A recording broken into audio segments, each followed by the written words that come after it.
ফেলুদা বলল, হিন্দি ফিল্মের বিজ্ঞাপন। সত্যিই তাই। গাড়িটা আরেকটু কাছে আসতেই রংচঙে ছবি আঁকা বিজ্ঞাপনের বোর্ডটা দেখতে পেলাম। ছবির নাম ডাকু মনসুর। হ্যান্ডবিলের দু একটা আমাদের গাড়ির ভিতর এসে পড়ল। আর ঠিক সেই সময় একটা দলা পাকানো সাদা কাগজ বেশ জোরে গাড়ির মধ্যে এসে ফেলুদার বুক পকেটে লেগে গাড়ির মেঝেতে পড়ল। আমি চেঁচিয়ে বলে উঠলাম, লোকটাকে দেখেছি ফেলুদা। কাবলিওয়ালার পোশাক। কিন্তু আমার কথা শেষ হলো না। ফেলুদা চট করে কাগজটা তুলে নিয়ে এক লাফে চলন্ত টাঙ্গা থেকে রাস্তায় নেমে পাই পাই করে যেদিকে লোকটাকে দেখা গিয়েছিল সেই দিকে ছুটে গেল। ভিড়ের মধ্যে কালেকশন বাঁচিয়ে একটা মানুষ কত স্পিডে ছুটতে পারে সেটা এই প্রথম দেখলাম। এর মধ্যে অবশ্যই টাঙ্গাওয়ালা গাড়ি থামিয়েছে। আমি আর কি করব, অপেক্ষা করে রয়েছি। ব্যান্ডের আওয়াজ ক্রমশ মিলিয়ে আসছে, তবে রাস্তায় কতগুলো বাচ্চা বাচ্চা ছেলে এখনও হ্যান্ডবিল কুড়োচ্ছে। এমন সময় হাঁপাতে হাঁপাতে ফিরে এসে গাড়োয়ানকে ইশারা করে চালানোর হুকুম দিয়ে এক লাফে গাড়িতে উঠে ধপ করে সিটে বসে পড়ে ফেলুদা বলল, নতুন জায়গাতে অলিগলিগুলো জানা নেই, তাই বাবাজি রক্ষে পেয়ে গেলেন। আমি জিজ্ঞেস করলাম, তুমি লোকটাকে দেখেছিলে?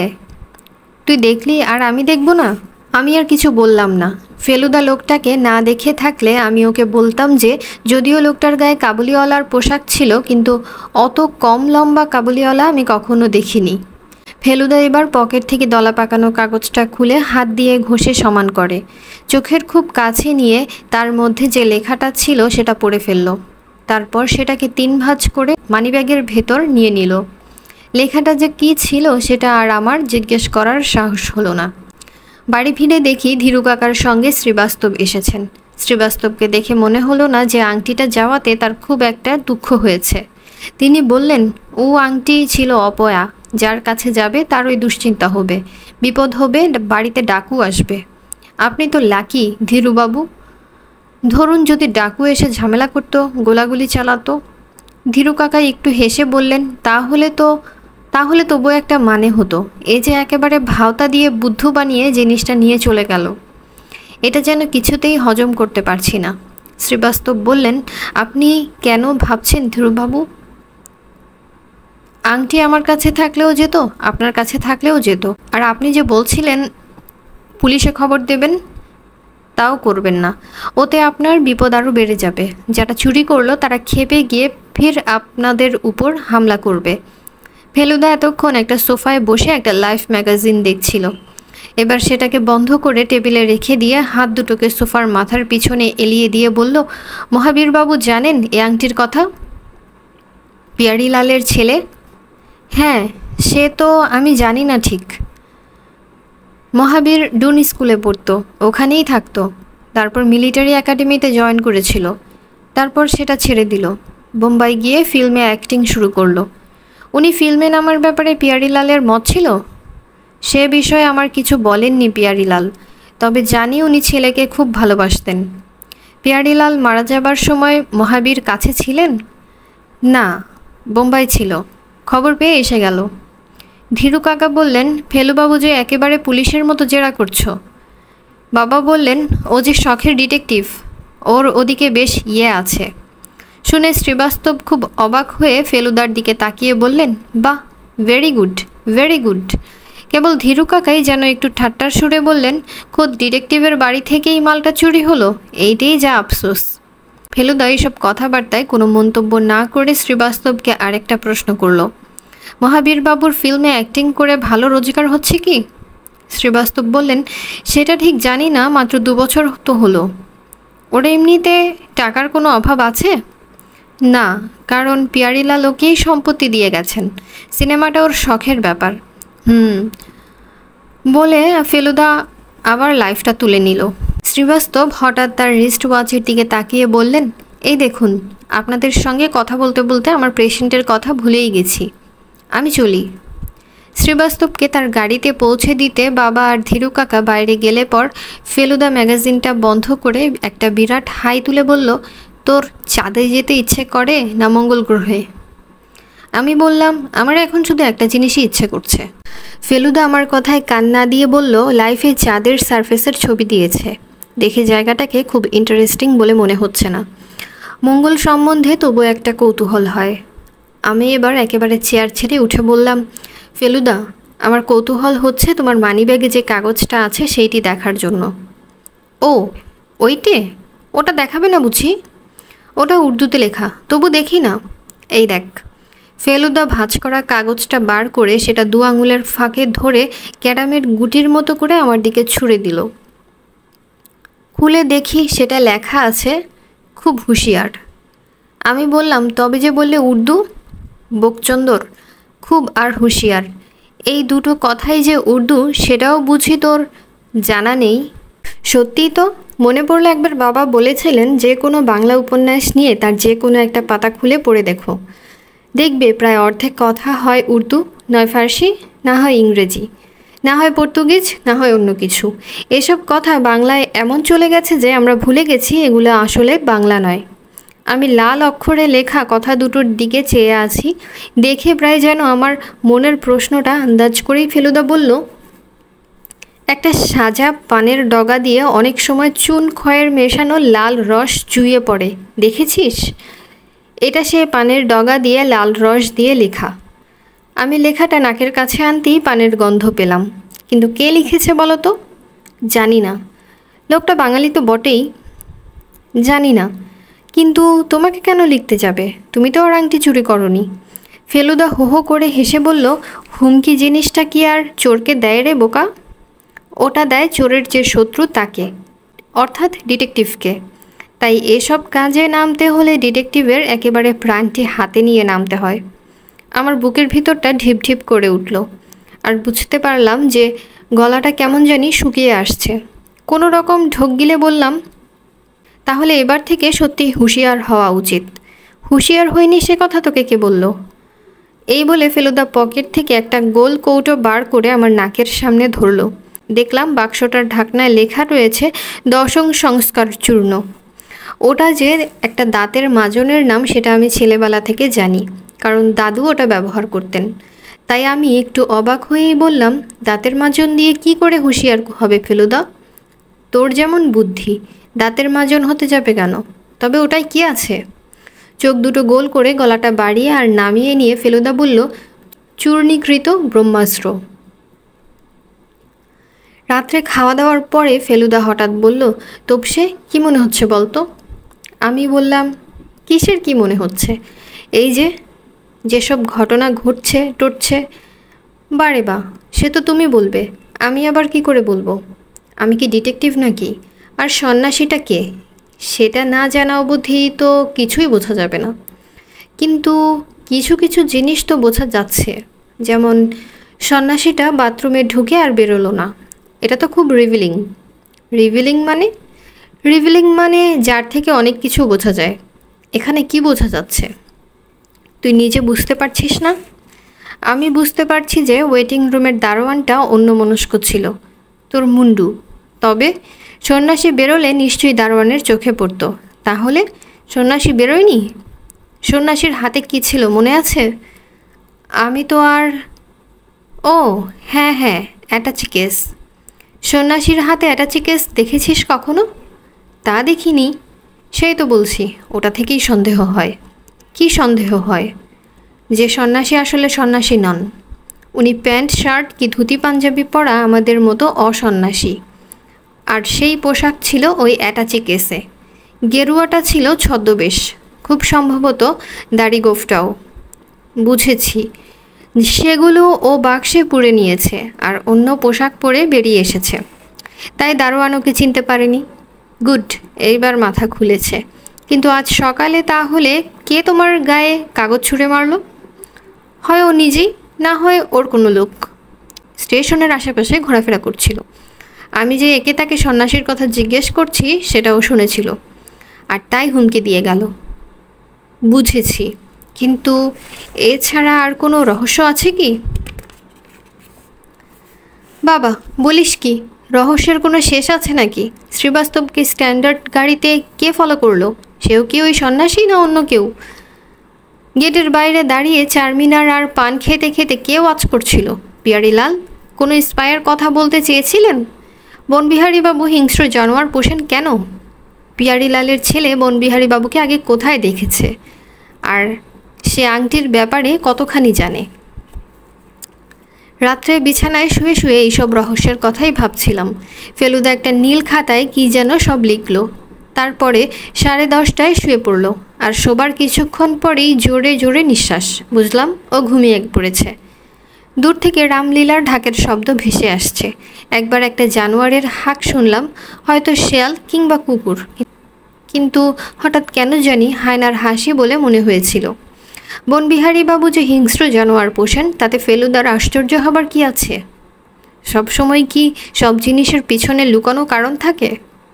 অনেক রকম অদ্ভুত অদ্ভুত শখের কথা তো শুনতে পাওয়া যায়।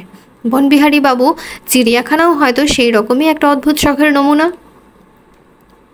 এইসব ভাবতে ভাবতে কখন যে ঘুমিয়ে পড়েছি আর কখন যে আবার ঘুমটা ভেঙে গেছে তা জানি না। জাগতেই মনে হলো চারদিকে ভীষণ নিস্তব্ধ। ঢাকের বাজনা থেমে গেছে, কুকুর শেয়াল কিচ্ছু ডাকছে না, খালি ফেলুদা জোরে জোরে নিঃশ্বাস ফেলার শব্দ, আর মাথার পেছনে টেবিলের উপর রাখা টাইমপিসটার টিকটিক শব্দ। আমার চোখটা পায়ের দিকের জানালায় চলে গেল। জানালা দিয়ে রোজ রাত্রে দেখেছি আকাশ আর আকাশের তারা দেখা যায়। আজ দেখি আকাশের অনেকখানি ঢাকা, একটা অন্ধকার মতো কী যেন জানালার প্রায় সমস্তটা জুড়ে দাঁড়িয়ে আছে। ঘুমের ঘোরটা পুরো কেটে যেতেই বুঝতে পারলাম সেটা একটা মানুষ। জানালার গড়াত ধরে দাঁড়িয়ে আমাদের ঘরের ভিতর দেখছে। যদিও ভয় করছিল সাংঘাতিক, তবু লোকটার দিক থেকে চোখ ফেরাতে পারলাম না। আকাশের তারা অল্প অল্প থাকলেও ঘরের ভিতর আলো নেই, তাই লোকটার মুখ দেখা অসম্ভব। কিন্তু এটা বুঝতে পারছিলাম যে তার মুখের নিচের দিকটা, মানে নাক থেকে থুতনি অবধি, একটা কালো কাপড়ে ঢাকা। এবার দেখলাম লোকটা ঘরের ভিতর হাত ঢুকিয়েছে। তবে শুধু হাত নয়, হাতে একটা লম্বা ডান্ডার মতো জিনিস রয়েছে। একটা মিষ্টি অথচ কড়া গন্ধ এবার আমার নাকে এলো। এক ভয়েতেই প্রায় দম বন্ধ হয়ে আসছিল। এখন হাত পাও কীরকম যেন অবশ হয়ে আসতে লাগলো। আমার মনে যত জোর আছে সবটা একসঙ্গে করে শরীরটা প্রায় একদম না নাড়িয়ে আমার বাঁ হাতটা আমার পাশেই ঘুমন্ত ফেলুদার দিকে এগিয়ে দিলাম। আমার চোখ কিন্তু জানালার দিকে। লোকটা এখনও হাতটা বাড়িয়ে রয়েছে। গন্ধটা বেড়ে চলেছে। আমার মাথা ভো ভো করছে। আমার হাতটা ফেলুদার কোমরে ঠেকলো। আমি একটা ঠেলা দিলাম। ফেলুদা একটু নড়ে উঠল। নড়তেই ক্যাচ করে খাটের একটা শব্দ হলো, আর সেই শব্দটা হতেই জানালার লোকটা হাওয়া। ফেলুদা ঘুমো ঘুমো গলায় বলল, খোঁচা মারছিস কেন? আমি শুকনো গলায় কোনো রকমে ঢোক গিলে বললাম, জানালায়। কে জানালায়? ইস, গন্ধ কিসের? বলেই ফেলুদা এক লাফে উঠে জানালার সামনে গিয়ে দাঁড়ালো। তারপর কিছুক্ষণ এক দৃষ্টে বাইরের দিকে চেয়ে থেকে ফিরে এসে বলল, কি দেখলি ঠিক করে বলতো? আমি তখনও প্রায় কাঠের মতো পড়ে আছি। কোনো মতে বললাম, একটা লোক, হাতে ডান্ডা, ঘরের ভেতর। হাত বাড়িয়েছিল? হ্যাঁ, বুঝেছি। লাঠির ডগায় ক্লোরোফর্ম ছিল। আমাদের অজ্ঞান করবার তালে ছিল। কেন? বোধহয় আরেক আংটি চোর। ভাবছে এখনও আংটি এখানেই আছে। যাকগে, তুই এ ব্যাপারটা আর বাবা কাকাকে বলিস না। মিথ্যে নার্ভাস হয়ে আমার কাজটাই ভেস্তে দেবে। পরদিন সকালে বাবা আর ধীরু কাকা দুজনেই বললেন যে আর বিশেষ কোনো গোলমাল হবে বলে মনে হচ্ছে না। আংটি উদ্ধারের ভার পুলিশের উপর দিয়ে দেওয়া হয়েছে। ইন্সপেক্টর গড়গড়ি কাজ শুরু করে দিয়েছেন। পুলিশে আংটি খুঁজে পেলে ফেলুদার উপর টেক্কা দেওয়া হবে, আর তাতে ফেলুদার মনে লাগবে।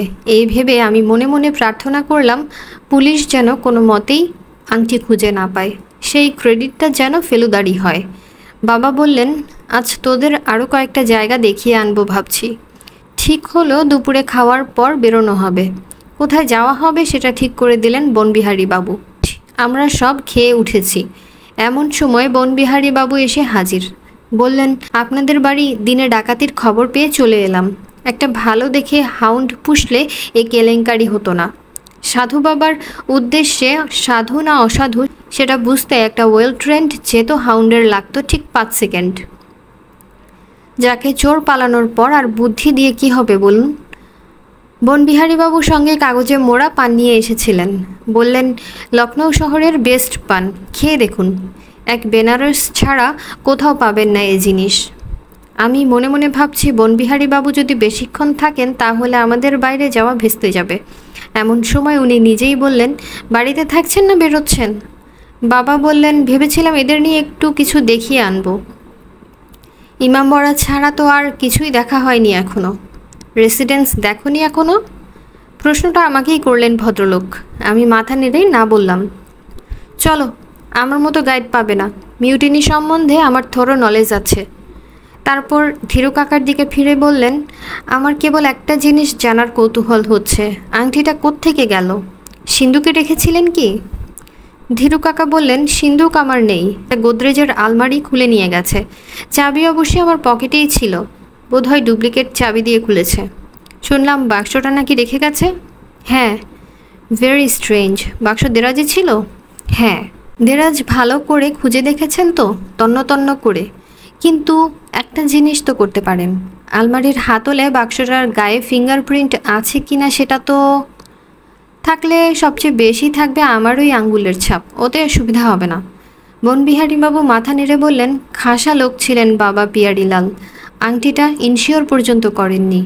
আর যাকে দিয়ে গেলেন তিনিও অবশ্যই তথৈবচ। যাক, হাড়ের ডাক্তারের এবার হাড়ে হাড়ে শিক্ষা হয়েছে। এবার আর আমাদের টাঙ্গায় যাওয়া হলো না। বনবিহারী বাবুর গাড়িতেই সবাই উঠে পড়লাম। ফেলুদা আর আমি সামনে ড্রাইভারের পাশে বসলাম। ক্লাইভ রোড দিয়ে যখন যাচ্ছি তখন বনবিহারী বাবু আমাদের দুজনকে উদ্দেশ্য করে বললেন, তোমরা এখানে এসে এমন একটা রহস্যের ব্যাপারে জড়িয়ে পড়বে ভেবেছিলে কি? আমি মাথা নেড়ে না বললাম। ফেলুদা খালি হিহি করে একটু হাসলো। বাবা বললেন, ফেলুবাবুর অবশ্যই পোয়া বাড়ো, কারণ ওর এসব ব্যাপারে খুব ইন্টারেস্ট। ও হলো যাকে বলে শখের ডিটেকটিভ। বটে। বনবিহারীবাবু যেন খবরটা শুনে খুবই অবাক আর খুশি হলেন। বললেন, ব্রেনের ব্যায়ামের পক্ষে ওটা খুব ভালো জিনিস। তা রহস্যের কিছু কিনারা করতে পারলে ফেলুবাবু? ফেলুদা বলল, এ তো সবে শুরু।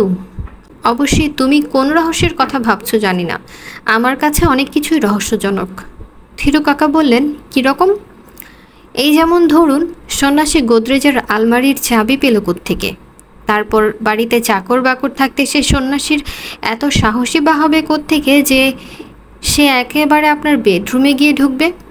তাছাড়া একটা ব্যাপার তো অনেক দিন থেকেই খটকা লেগে আছে। ধীরু কাকা বললেন, কি ব্যাপার? শ্রীবাস্তবকে সত্যি পিয়ারিলাল আংটি দিয়েছিলেন না শ্রীবাস্তব সেটা অন্যভাবে? ধীরু কাকা বাধা দিয়ে বললেন, সে কি মশাই, আপনি কি শ্রীবাস্তবকেও সন্দেহ করেন নাকি? সন্দেহ তো প্রত্যেককেই করতে হবে, এমনকি আমাকে আপনাকেও, তাই নয় কি ফেলুবাবু? ফেলুদা বলল, নিশ্চয়ই। আর যেদিন সন্ন্যাসী আমাদের বাড়ি এসেছিলেন সেদিন তো শ্রীবাস্তবও এসেছিলেন, ওই বিকেলেই। তারপর আমাদের না পেয়ে বনবিহারী বাবুর বাড়িতে এলেন। এক্স্যাক্টলি। বনবিহারী বাবু যেন রীতিমতো উত্তেজিত হয়ে উঠলেন। এবারে বাবা যেন বেশ থতমত খেয়েই বললেন, কিন্তু শ্রীবাস্তব যদি অসৎ উপায়ে আংটি পেয়ে থাকেন তাহলে তিনি সেটা আমাদের কাছে রাখবেনই বা কেন? আর সেটা চুরি বা করবেন কেন?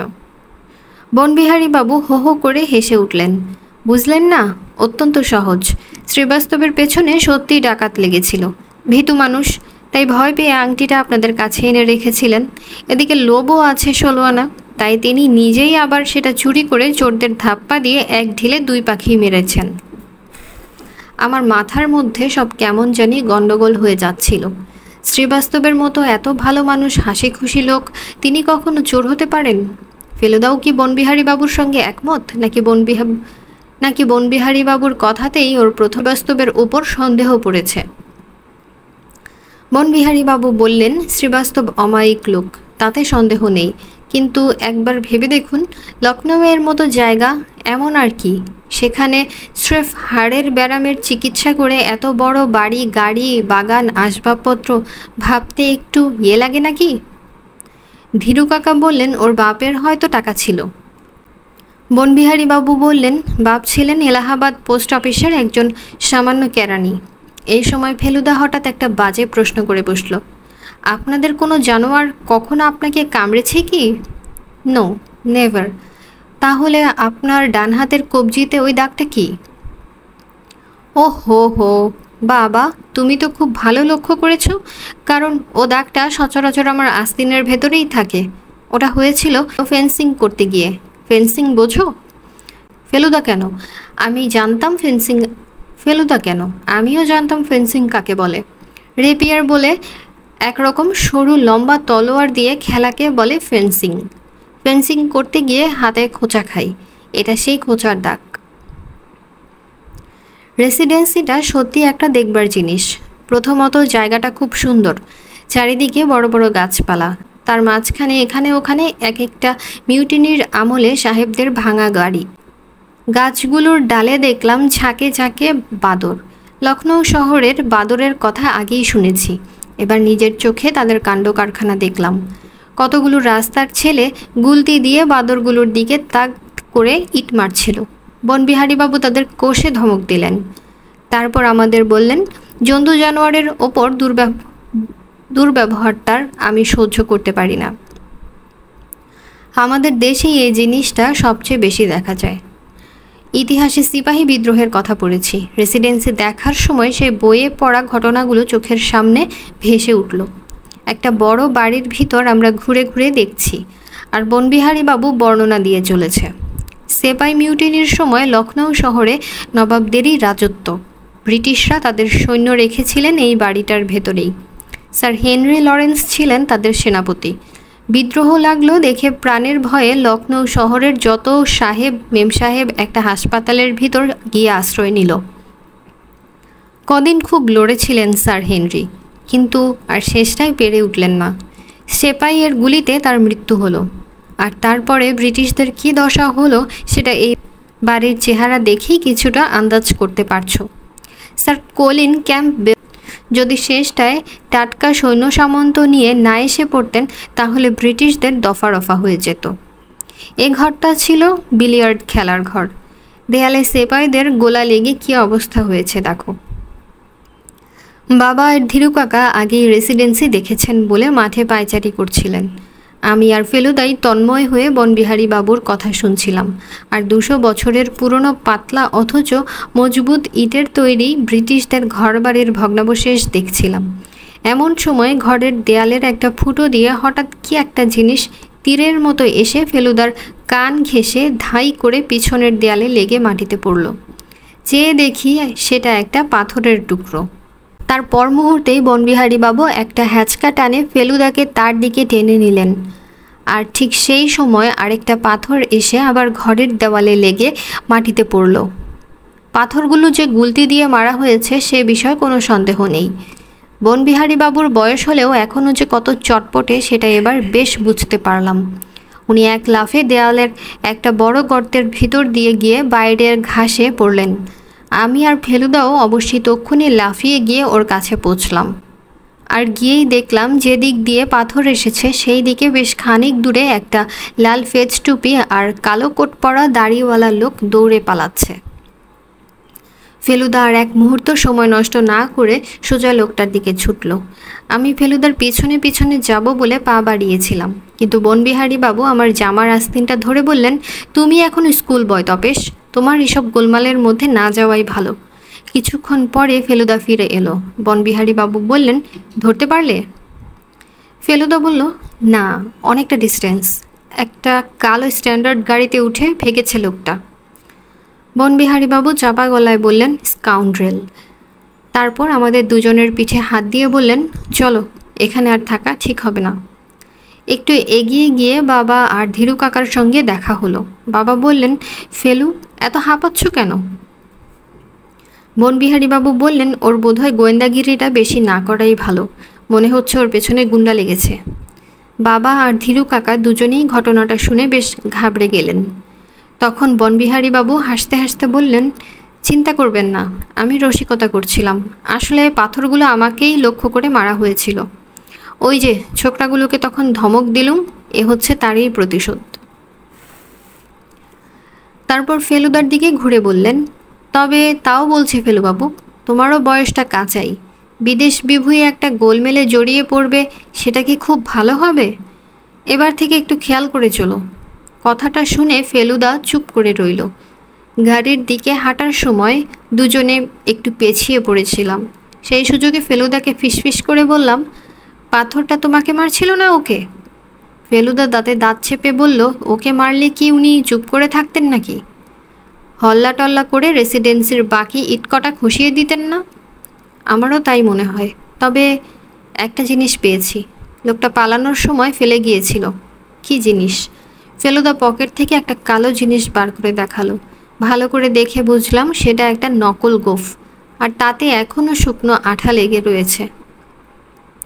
গোঁফটা আবার পকেটে রেখে ফেলুদা বলল, পাথরগুলো যে আমাকেই মারা হয়েছে সেটা ভদ্রলোক খুব ভালোভাবেই জানেন। তাহলে বললেন না কেন? হয় আমাদের নার্ভাস করতে চান না, আর না হয় কি? ফেলুদা উত্তরের বদলে মাথা বাঁকিয়ে একটা তুড়ি মেরে বলল, কেসটা জমে আসছে রে তোপসে। তুই এখন থেকে আর আমাকে একদম ডিস্টার্ব করবি না। বাকি দিনটাও আর একটাও কথা বলেনি আমার সঙ্গে। বেশিরভাগ সময় বাগানে পায়চারি করেছে, আর বাকি সময়টা ওর নীল নোটবইটাতে হিজিবিজি কী সব লিখেছে। ও যখন বাগানে ঘুরছিল তখন আমি একবার লুকিয়ে লুকিয়ে বইটা খুলে দেখেছিলাম, কিন্তু একটা অক্ষরও পড়তে পারিনি, কারণ সেরকম অক্ষর এর আগে আমি কখনো দেখিনি। টাঙ্গায় উঠে ফেলুদা গারোয়ানকে বলল, হজরতগঞ্জ। আমি বললাম, সেটা আবার কোন জায়গা? এখানকার চৌরঙ্গি। শুধু নবাবী আমলের জিনিস ছাড়াও তো শহরে দেখবার জিনিস আছে। আজ একটু দোকান টোকান ঘুরে দেখব।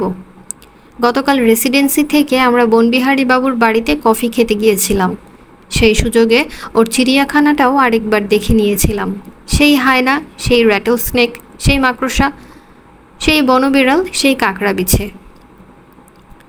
বৈঠকখানায় বসে কফি খেতে খেতে ফেলুদা একটা দরজার দিক দেখিয়ে বলল, ও দরজাটায় সেদিনও তালা দেখলাম, আজও তালা। বনবিহারীবাবু বললেন, হ্যাঁ, ওটা একটা এক্সট্রা ঘর। এসে অবধি তালা লাগিয়ে রেখেছি। খোলা রাখলেই ঝাড়পোছার হাঙ্গামা এসে যায়, বুঝলে না? ফেলুদা বলল, তাহলে তালাটা নিশ্চয়ই বদল করা হয়েছে, কারণ এটায় তো মরচে ধরেনি। বনবিহারীবাবু ফেলুদার দিকে একটু হাসি হাসি অথচ তীক্ষ্ণ দৃষ্টি দিয়ে বললেন, হ্যাঁ, এর আগেরটায় এত বেশি মরচে ধরেছিল যে ওটা বদলাতে বাধ্য হলাম। বাবা বললেন, আমরা ভাবছিলাম হরিদ্বার লক্ষ্মণ ঝুলাটা এই ফাঁকে সেরে আসব। বনবিহারীবাবু পাইপ ধরিয়ে একটা লম্বা টান দিয়ে কড়া গন্ধওয়ালা ধোঁয়া ছেড়ে বললেন, কবে যাবেন? পরশু যদি যান তো আমিও আসতে পারি আপনাদের সঙ্গে। আমার এমনিতে সেই 12 ফুট অজগর সাপটা দেখার জন্য একবার যাওয়া দরকার। আর ফেলুবাবুও যেভাবে গোয়েন্দাগিরি শুরু করেছেন, কয়েকদিনের জন্য শহর ছেড়ে কোথাও যেতে পারলে বোধহয় সকলেরই মঙ্গল।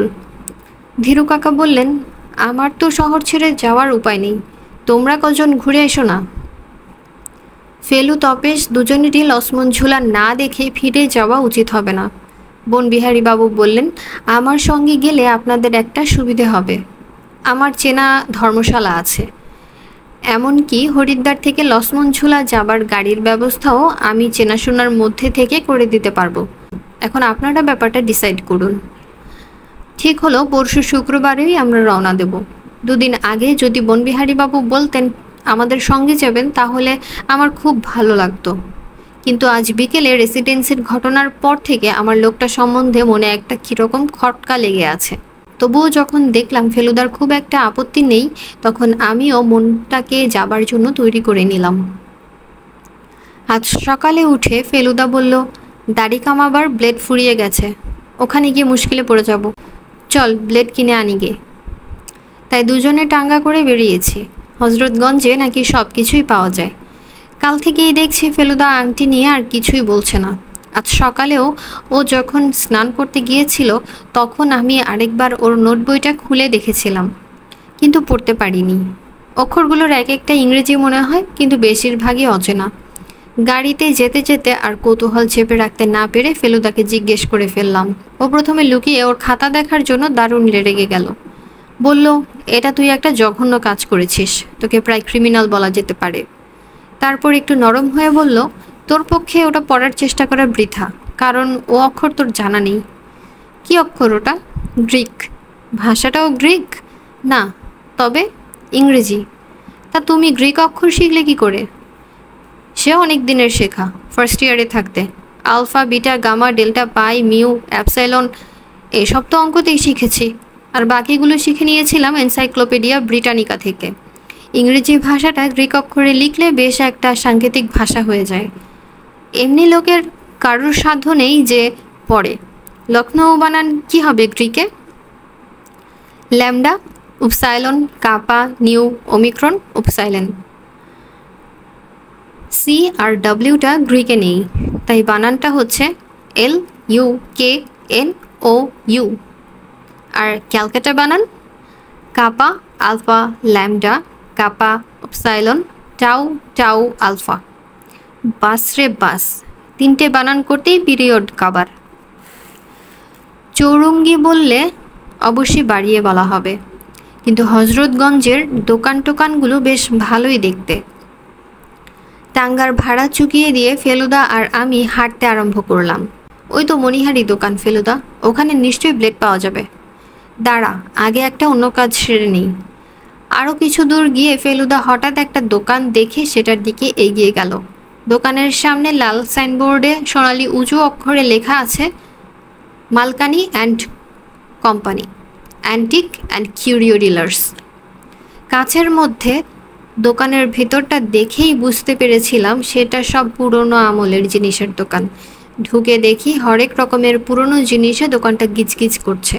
গয়নাগাটি, কার্পেট, ঘড়ি, চেয়ার টেবিল, ঝাড় লণ্ঠন, বাঁধানো ছবি আর আরও কত কি। পাকা চুলওয়ালা সোনার চশমা পরা একজন বুড়ো ভদ্রলোক আমাদের দিকে এগিয়ে এলেন। ফেলুদা বলল, বাদশাদের আমলের গয়নাগাটি কিছু আছে আপনাদের এখানে? গয়না তো নেই, তবে মুঘল আমলের ঢাল তলোয়ার, জাজিম, বর্ম এইসব কিছু আছে, দেখাবো? ফেলুদা একটা কাছের আতরদান হাতে নিয়ে দেখতে দেখতে বলল, পিয়ারিলালের কাছে কিছু মুঘল আমলের গয়না রেখেছিলাম। তিনি তো আপনার খুব বড় খদ্দের ছিলেন, তাই না? ভদ্রলোক যেন অবাক হলেন। বড় খদ্দের? কোন পিয়ারিলাল? কেন, পিয়ারিলাল শেঠ, যিনি কিছুদিন আগে মারা গেলেন। মালকানি মাথা নেড়ে বললেন, আমার কাছ থেকে কখনোই কিছু কেনেননি তিনি। আর আর আমার চেয়ে বড় দোকান এখানে আর নেই। আই সি, তাহলে বোধহয় যখন কলকাতায় ছিলেন তখন কিনেছিলেন। তাই হবে। এখানে বড় খদ্দের বলতে কাকে বলেন আপনি? মালকানির মুখ দেখে বুঝলাম বড় খদ্দের তার খুব বেশি নেই। বললেন, বিদেশি ট্যুরিস্ট এসে মাঝে মাঝে ভালো জিনিস ভালো দামে কিনে নিয়ে যায়। এখানের খদ্দের বলতে মিস্টার মেহতা আছেন, মাঝে মাঝে এটা সেটা নেন। আর মিস্টার পেস্টনজি আমার অনেক দিনের খদ্দের। সেদিন 3000 টাকায় একটা কার্পেট কিনে নিয়ে গেছেন, খাস ইরানের জিনিস। ফেলুদা হঠাৎ একটা হাতির দাঁতের তৈরি নৌকোর দিকে আঙ্গুল দেখিয়ে বলল, ওটা বাংলাদেশের জিনিস না? হ্যাঁ, মুর্শিদাবাদ। দেখেছিস তোপসে বজরাটা কেমন বানিয়েছে? সত্যি, এত সুন্দর হাতির দাঁতের কাজ করা নৌকো আমি কখনো দেখিনি। বজরার ছাতে শামিয়ানার তলায় নবাব বসে গড়গড়া টানছে, তার দুপাশে পাত্র মিত্র সভাসদ সব বসে আছে, আর সামনে নাচ গান হচ্ছে।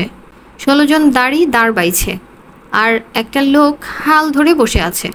তাছাড়া সেবাই বরকন্দাজ সব কিছুই আছে।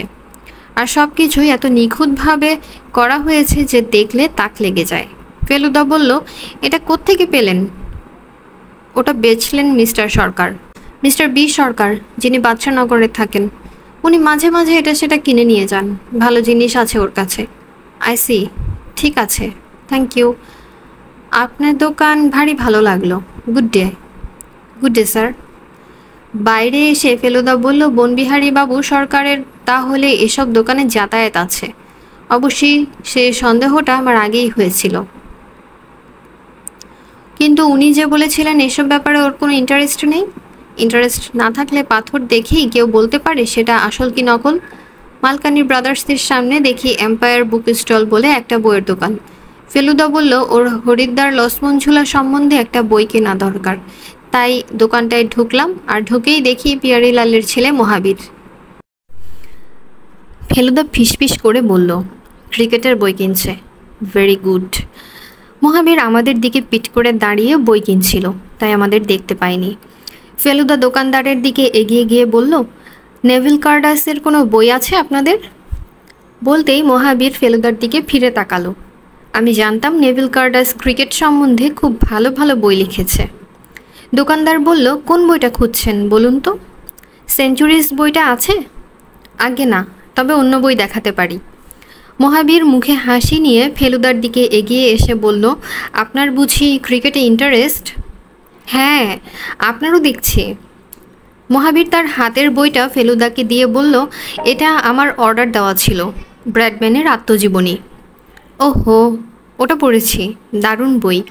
আপনার কি মনে হয় রঞ্জি বড় ছিলেন না ব্রডম্যান? দুজনে ক্রিকেটের গল্পে দারুণ মেতে গেল। কিছুক্ষণ দাঁড়িয়ে কথা বলার পর মহাবীর বলল, কাছেই কোয়ালিটি আছে, আসুন না একটু বসে চা খাই। ফেলুদা আপত্তি করল না। আমরা তিনজনে গিয়ে কোয়ালিটিতে ঢুকলাম। ওরা দুজনে চা আর আমি কোকাকোলা অর্ডার দিলাম। মহাবীর বলল, আপনি নিজে ক্রিকেট খেলেন? ফেলুদা বলল, খেলতাম, স্লো স্পিন বল দিতাম, লখনৌয়ে ক্রিকেট খেলে গেছি। আর আপনি? আমি ডুন স্কুলে ফার্স্ট 11-এ খেলেছি। বাবাও স্কুলে থাকতে ভালো খেলতেন।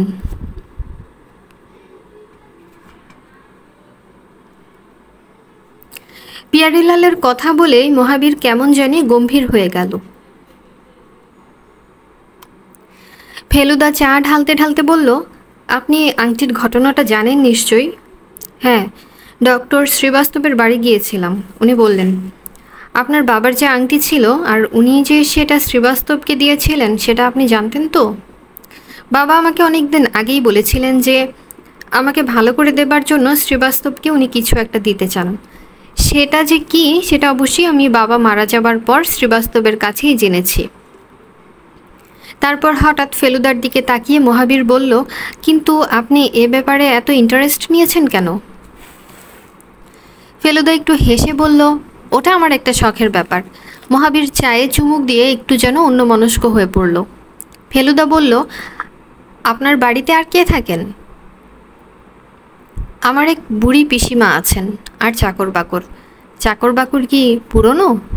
সবাই আমার জন্মের আগে থেকে আছে, অর্থাৎ কলকাতায় থাকার সময় থেকে প্রীতম সিং বেয়ারা আছে আজ 35 বছর। আংটিটার মতো আর কোনো জিনিস আপনার বাবার কাছে ছিল? বাবার এই শখটার কথা আমি প্রায় ভুলেই গিয়েছিলাম। এটা অনেক দিন আগের ব্যাপার, তখন আমি খুবই ছোট। এবার এসে সেদিন বাবার একটা সিন্দুক খুলেছিলাম, তাতে বাদশাহী আমলের আরও কিছু জিনিস পেয়েছি, তবে আংটিটার মতো অত দামি বোধ হয় আর কোনোটাই নয়। আমি স্ট্র দিয়ে আমার ঠান্ডা কোকাকোলায় চুমুক দিলাম। মহাবীর একটুক্ষণ চুপ করে থেকে গলাটা একটু নামিয়ে নিয়ে বলল, প্রীতম সিং একটা অদ্ভুত কথা বলেছে আমাকে। ফেলুদা চুপ করে অপেক্ষা করতে লাগলো। রেস্টুরেন্টের চারিদিকে একবার চোখ বুলিয়ে নিয়ে ফেলুদার দিকে একটু ঝুঁকে পড়ে মহাবীর বলল, বাবার যেদিন দ্বিতীয়বার হার্ট অ্যাটাক হলো সেদিন সকালে অ্যাটাকটা হবার কিছু আগেই প্রীতম সিং বাবার ঘর থেকে বাবারই গলায় একটা আর্তনাদ শুনতে পেয়েছিল বটে। কিন্তু প্রীতম সিং তখন খুব বিচলিত হয়নি, কারণ বাবার মাঝে মাঝে কোমরে একটা ব্যথা হতো। তখন চেয়ার বা বিছানা থেকে উঠে দাঁড়াবার সময় উনি একটা আর্তনাদ করতেন, কিন্তু তা সত্ত্বেও কারুর সাহায্য নিতেন না। প্রীতম সিং প্রথমে ভেবেছিল ব্যথার জন্যই উনি চিৎকার করছেন, কিন্তু এখন বলে যে ওর হয়তো ভুল থাকতে পারে, কারণ চিৎকারটা ছিল বেশ জোরে। আচ্ছা, সেদিন আপনার বাবার সঙ্গে কেউ দেখা করতে গিয়েছিলেন কি না সে খবর আপনি জানেন? প্রীতম সিংয়ের কিছু মনে আছে কি? সে কথা আমি ওকে জিজ্ঞেস করেছি, কিন্তু ও ডেফিনেটলি কিছু বলতে পারছে না। সকালের দিকটায় মাঝে মাঝে আমার বাবার কাছে লোকজন আসতো, কিন্তু বিশেষ করে সেদিন ওর কাছে কেউ এসেছিল কি না সে কথা প্রীতম বলতে পারছে না। প্রীতম যখন বাবার ঘরে গিয়েছিল তখন ওর অবস্থা খুবই খারাপ, আর তখন ঘরে অন্য কোনো লোক ছিল না। তারপর প্রীতমই ফোন করে শ্রীবাস্তবকে আনায়। বাবার হার্টের চিকিৎসা যিনি করতেন ডক্টর গ্রেহাম, তিনি সেদিন এলাহাবাদে ছিলেন একটা কনফারেন্সে। আর স্পাই ব্যাপারটা সম্বন্ধে আপনার কি ধারণা? স্পাই? মহাবীর যেন আকাশ থেকে পড়ল। ও, তাহলে আপনি এটা জানেন না? আপনার বাবা শ্রীবাস্তবকে স্পাই সম্বন্ধে কি যেন বলতে গিয়ে কথাটা শেষ করতে পারেননি। মহাবীর মাথা নেড়ে বলল, এটা আমার কাছে একেবারে নতুন জিনিস, এ সম্বন্ধে আমি কিছুই জানি না। আর বাবার সঙ্গে গুপ্তচরের কী সম্পর্ক থাকতে পারে তা আমি কল্পনাই করতে পারছি না। আমি কোকাকোলাটাকে শেষ করে সবে স্ট্রটাকে দুমড়ে দিয়েছি। এমন সময় দেখলাম একজন সন্ডা মার্কা লোক আমাদের কাছেই একটা টেবিলে বসে চা খেতে খেতে আমাদেরই দিকে দেখছে। আমার সঙ্গে চোখাচোখি হতেই ভদ্রলোক টেবিল ছেড়ে উঠে এগিয়ে এলেন আর ফেলুদার দিকে ঘাড়টা কাত করে বললেন, নমস্কার, চিনতে পারছেন? হ্যাঁ, কেন পারবো না। আমি প্রথমে চিনতে পারিনি, এখন হঠাৎ ধা করে মনে পড়ে গেল ইনি বনবিহারী বাবুর বাড়িতে থাকেন আর ওর চিড়িয়াখানা দেখাশোনা করেন। ভদ্রলোকের থুতনিতে একটা তুলোর উপর দুটো স্টিকিং প্লাস্টার ক্রসের মতো করে লাগানো রয়েছে। বোধহয় দাড়ি কামাতে গিয়ে কেটে গেছে। ফেলুদা বলল, বসুন, ইনি হচ্ছেন মহাবীর শেঠ আর ইনি গণেশ গুহ। এবার লক্ষ্য করলাম যে ভদ্রলোকের ঘাড়েও একটা আঁচড়ের দাগ রয়েছে, যদিও এ দাগটা পুরনো। ফেলুদা বলল, আপনার থুতনিতে কি হলো? গণেশবাবু তার নিজের টেবিল থেকে চায়ের পেয়ালাটা তুলে এনে আমাদের টেবিলে রেখে বলল, আর বলবেন না, সমস্ত শরীরটাই যে একদিন ছিঁড়ে ফুঁড়ে শেষ হয়ে যায়নি সেই ভাগ্যি। আমার চাকরিটা কি তা তো জানিনি। জানি, তবে আমার ধারণা ছিল চাকরিটা খুশি হয়েই আপনি করেন। পাগল, সব পেটের দায়ে। এককালে বিজু সার্কাসের বাঘের ইনচার্জ ছিলুম। তা সে বাঘ তো আফিম খেয়ে গুম হয়ে পড়ে থাকতো। বনবিহারী বাবুর এইসব জানোয়ারের কাছে তো সে দুগ্ধপোষ্য শিশু। সেদিন বেড়ালের আঁচড় আর কাল এই থুতনিতে হাইনার চাপড়। আর পারলুম না। সকালে গিয়ে বলে এসেছি, আমার মাইনে চুকিয়ে দিন, আমি ফিরে যাচ্ছি সার্কাস পার্টিতে। তা ভদ্রলোক রাজি হয়ে গেলেন। ফেলুদা যেন খবরটা শুনে অবাক হয়ে গেল। বলল, সে কি, আপনি বনবিহারী বাবুর চাকরি ছেড়ে দিলেন? কাল বিকেলেও তো আমরা ওর ওখানে ঘুরে এলাম। জানি, শুধু আপনারা কেন, অনেকেই যাবেন, কিন্তু আমি আর ও তল্লাটেই নই। এই এখন স্টেশনে যাব, গিয়ে হাওড়ার টিকিট কাটবো, ব্যাস ঘরের ছেলে ঘরে ফিরে গিয়ে নিশ্চিন্ত। আর ভদ্রলোক নিচু হয়ে ফেলুদার কানের কাছে মুখ নিয়ে এলেন। একটা কথা বলে যাই, উনি লোকটি খুব সুবিধার নন। বনবিহারী বাবু আগে ঠিকই ছিলেন, ইদানিং হাতে একটি জিনিস পেয়ে মাথাটি গেছে বিগড়ে। কি জিনিস সে আর না হয় নাই বললাম বলে গণেশ গুহ তার চায়ের পয়সা টেবিলের উপর ফেলে দিয়ে রেস্টুরেন্ট থেকে হাওয়া হয়ে গেল। ফেলুদা এবার মহাবীরের দিকে ফিরে বললেন, আপনি দেখেছেন বনবিহারী বাবুর চিড়িয়াখানা? ইচ্ছে ছিল যাওয়ার, কিন্তু হয়নি। বাবার আপত্তি ছিল, ওই ধরনের জানোয়ার টানোয়ার উনি একদম পছন্দ করতেন না। একটা আরশোলা দেখলেই বাবার প্রায় হার্ট অ্যাটাক পালপিটেশন হয়ে যেত। তবে এবার ভাবছি একদিন গিয়ে দেখে আসব। মহাবীর তুড়ি মেরে বেয়ারাকে ডাকল। ফেলুদা অবশ্যই চায়ের দামটা দিতে চেয়েছিল, কিন্তু মহাবীর দিতে দিল না। আমি মনে মনে ভাবলাম যে ফিল্মের অ্যাক্টরের অনেক টাকা, কাজেই মহাবীর দিলে কোনো ক্ষতি নেই। বিলটা দেবার পর মহাবীর তার সিগারেটের প্যাকেটটা বের করে ফেলুদার দিকে এগিয়ে দিল। দেখলাম প্যাকেটটা চারমিনারের। আপনি কদিন আছেন? মহাবীর জিজ্ঞেস করলো। পরশু দিন দুয়েকের জন্য হরিদ্বার যাচ্ছি, তারপর ফিরে এসে বাকি এই মাসটা আছি। আপনারা সবাই যাচ্ছেন হরিদ্বার? ধীরেনবাবুর কাজ আছে, তাই উনি যাবেন না, আমরা তিনজন যাচ্ছি। আর বোধহয় বনবিহারী বাবু, উনি লক্ষ্মণ ঝুলায় একটা অজগরের সন্ধানে যাচ্ছেন। রেস্টুরেন্টের বাইরে এসে পড়লাম। মহাবীর বলল, আমার কিন্তু গাড়ি আছে, আমি লিফট দিতে পারি। ফেলুদা ধন্যবাদ দিয়ে বলল, না থাক, মোটর তো কলকাতা হামেশাই চুরি, এখানে টাঙ্গাটা বেড়ে লাগছে। এবার মহাবীর ফেলুদার কাছে এসে ওর হাতটা নিজের হাতের মুঠোর মধ্যে নিয়ে বলল, আপনার সঙ্গে আলাপ করে সত্যি ভালো লাগলো। একটা কথা আপনাকে বলছি, যদি জানতে পারি যে বাবার মৃত্যু স্বাভাবিকভাবে হয়নি, তার জন্য অন্য কেউ দায়ী, তাহলে সেই অপরাধী খুনিকে খুঁজে বার করে তার প্রতিশোধ আমি নেবই। আমার বয়স বেশি না হতে পারে, কিন্তু আমি 4 বছর মিলিটারি একাডেমিতে ছিলাম, রিভলভারের লাইসেন্স আছে। আমার মতো অব্যর্থ টিপ খুব বেশি লোকের নেই। Good bye. মহাবীর রাস্তা পেরিয়ে গিয়ে একটা কালো স্ট্যান্ডার্ড গাড়িতে উঠে হুশ করে বেরিয়ে চলে গেল। ফেলুদা খালি বলল, সাবাস। আমি মনে মনে বললাম, ফেলুদা যে বলেছিল প্যাচের মধ্যে প্যাচ, সেটা খুব ভুল নয়। টাঙ্গার খোঁজে আমরা হাঁটতে শুরু করলাম। এটাও বুঝতে পারছিলাম যে ব্লেড জিনিসটার খুব বেশি দরকার বোধহয় ফেলুদার নেই। হরিদ্বার যেতে হয় ডুন এক্সপ্রেসে। লখনৌ থেকে সন্ধ্যায় গাড়ি ছাড়ে, আর হরিদ্বার পৌঁছায় 4:30টায়। লখনৌ আসার আগে যখন হরিদ্বার যাবার কথা হয় তখন আমার খুব মজা লেগেছিল, কারণ পুরী ছাড়া আমি কোনো তীর্থস্থান দেখিনি। কিন্তু লখনৌতে এসে আংটির ব্যাপারটা ঘটে যাওয়ায় আর সে রহস্যের এখনও কোনো সমাধান না হওয়ায় আমার এখন আর লখনৌ ছেড়ে যেতে খুব বেশি ইচ্ছে করছিল না। কিন্তু ফেলুদার দেখলাম উৎসাহের কোনো অভাব নেই। ও বলল, হরিদ্বার, ঋষিকেশ আর লক্ষ্মণ ঝুলা, এই 3টে জায়গা পরপর দেখতে যাবি, কেমন ইন্টারেস্টিং লাগে। কারণ 3 জায়গার গঙ্গা দেখবি 3 রকম। যত উত্তরে যাবি তত দেখবি নদীর ফোর্স বেড়ে যাচ্ছে, আর ফাইনালি লক্ষ্মণ ঝুলায় গিয়ে দেখবি একেবারে উত্তাল পাহাড়ে নদী। তোরের শব্দে প্রায় কথাই শোনা যায় না। আমি বললাম, তোমার এসব দেখা আছে বুঝি?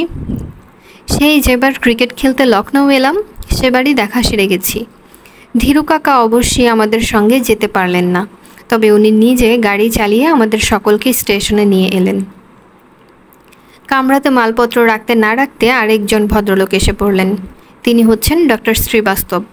আমি ভাবলাম উনিও বুঝি ধীরু কাকার মতো সি অফ করতে এসেছেন, কিন্তু তারপর দেখলাম কুলির মাথা থেকে সুটকেস নামাচ্ছেন। আমাদের সকলেরই অবাক ভাব দেখে শ্রীবাস্তব হেসে বললেন, ধীরুবাবুকে বলিয়েছিলাম যেন আপনাদের না বলেন।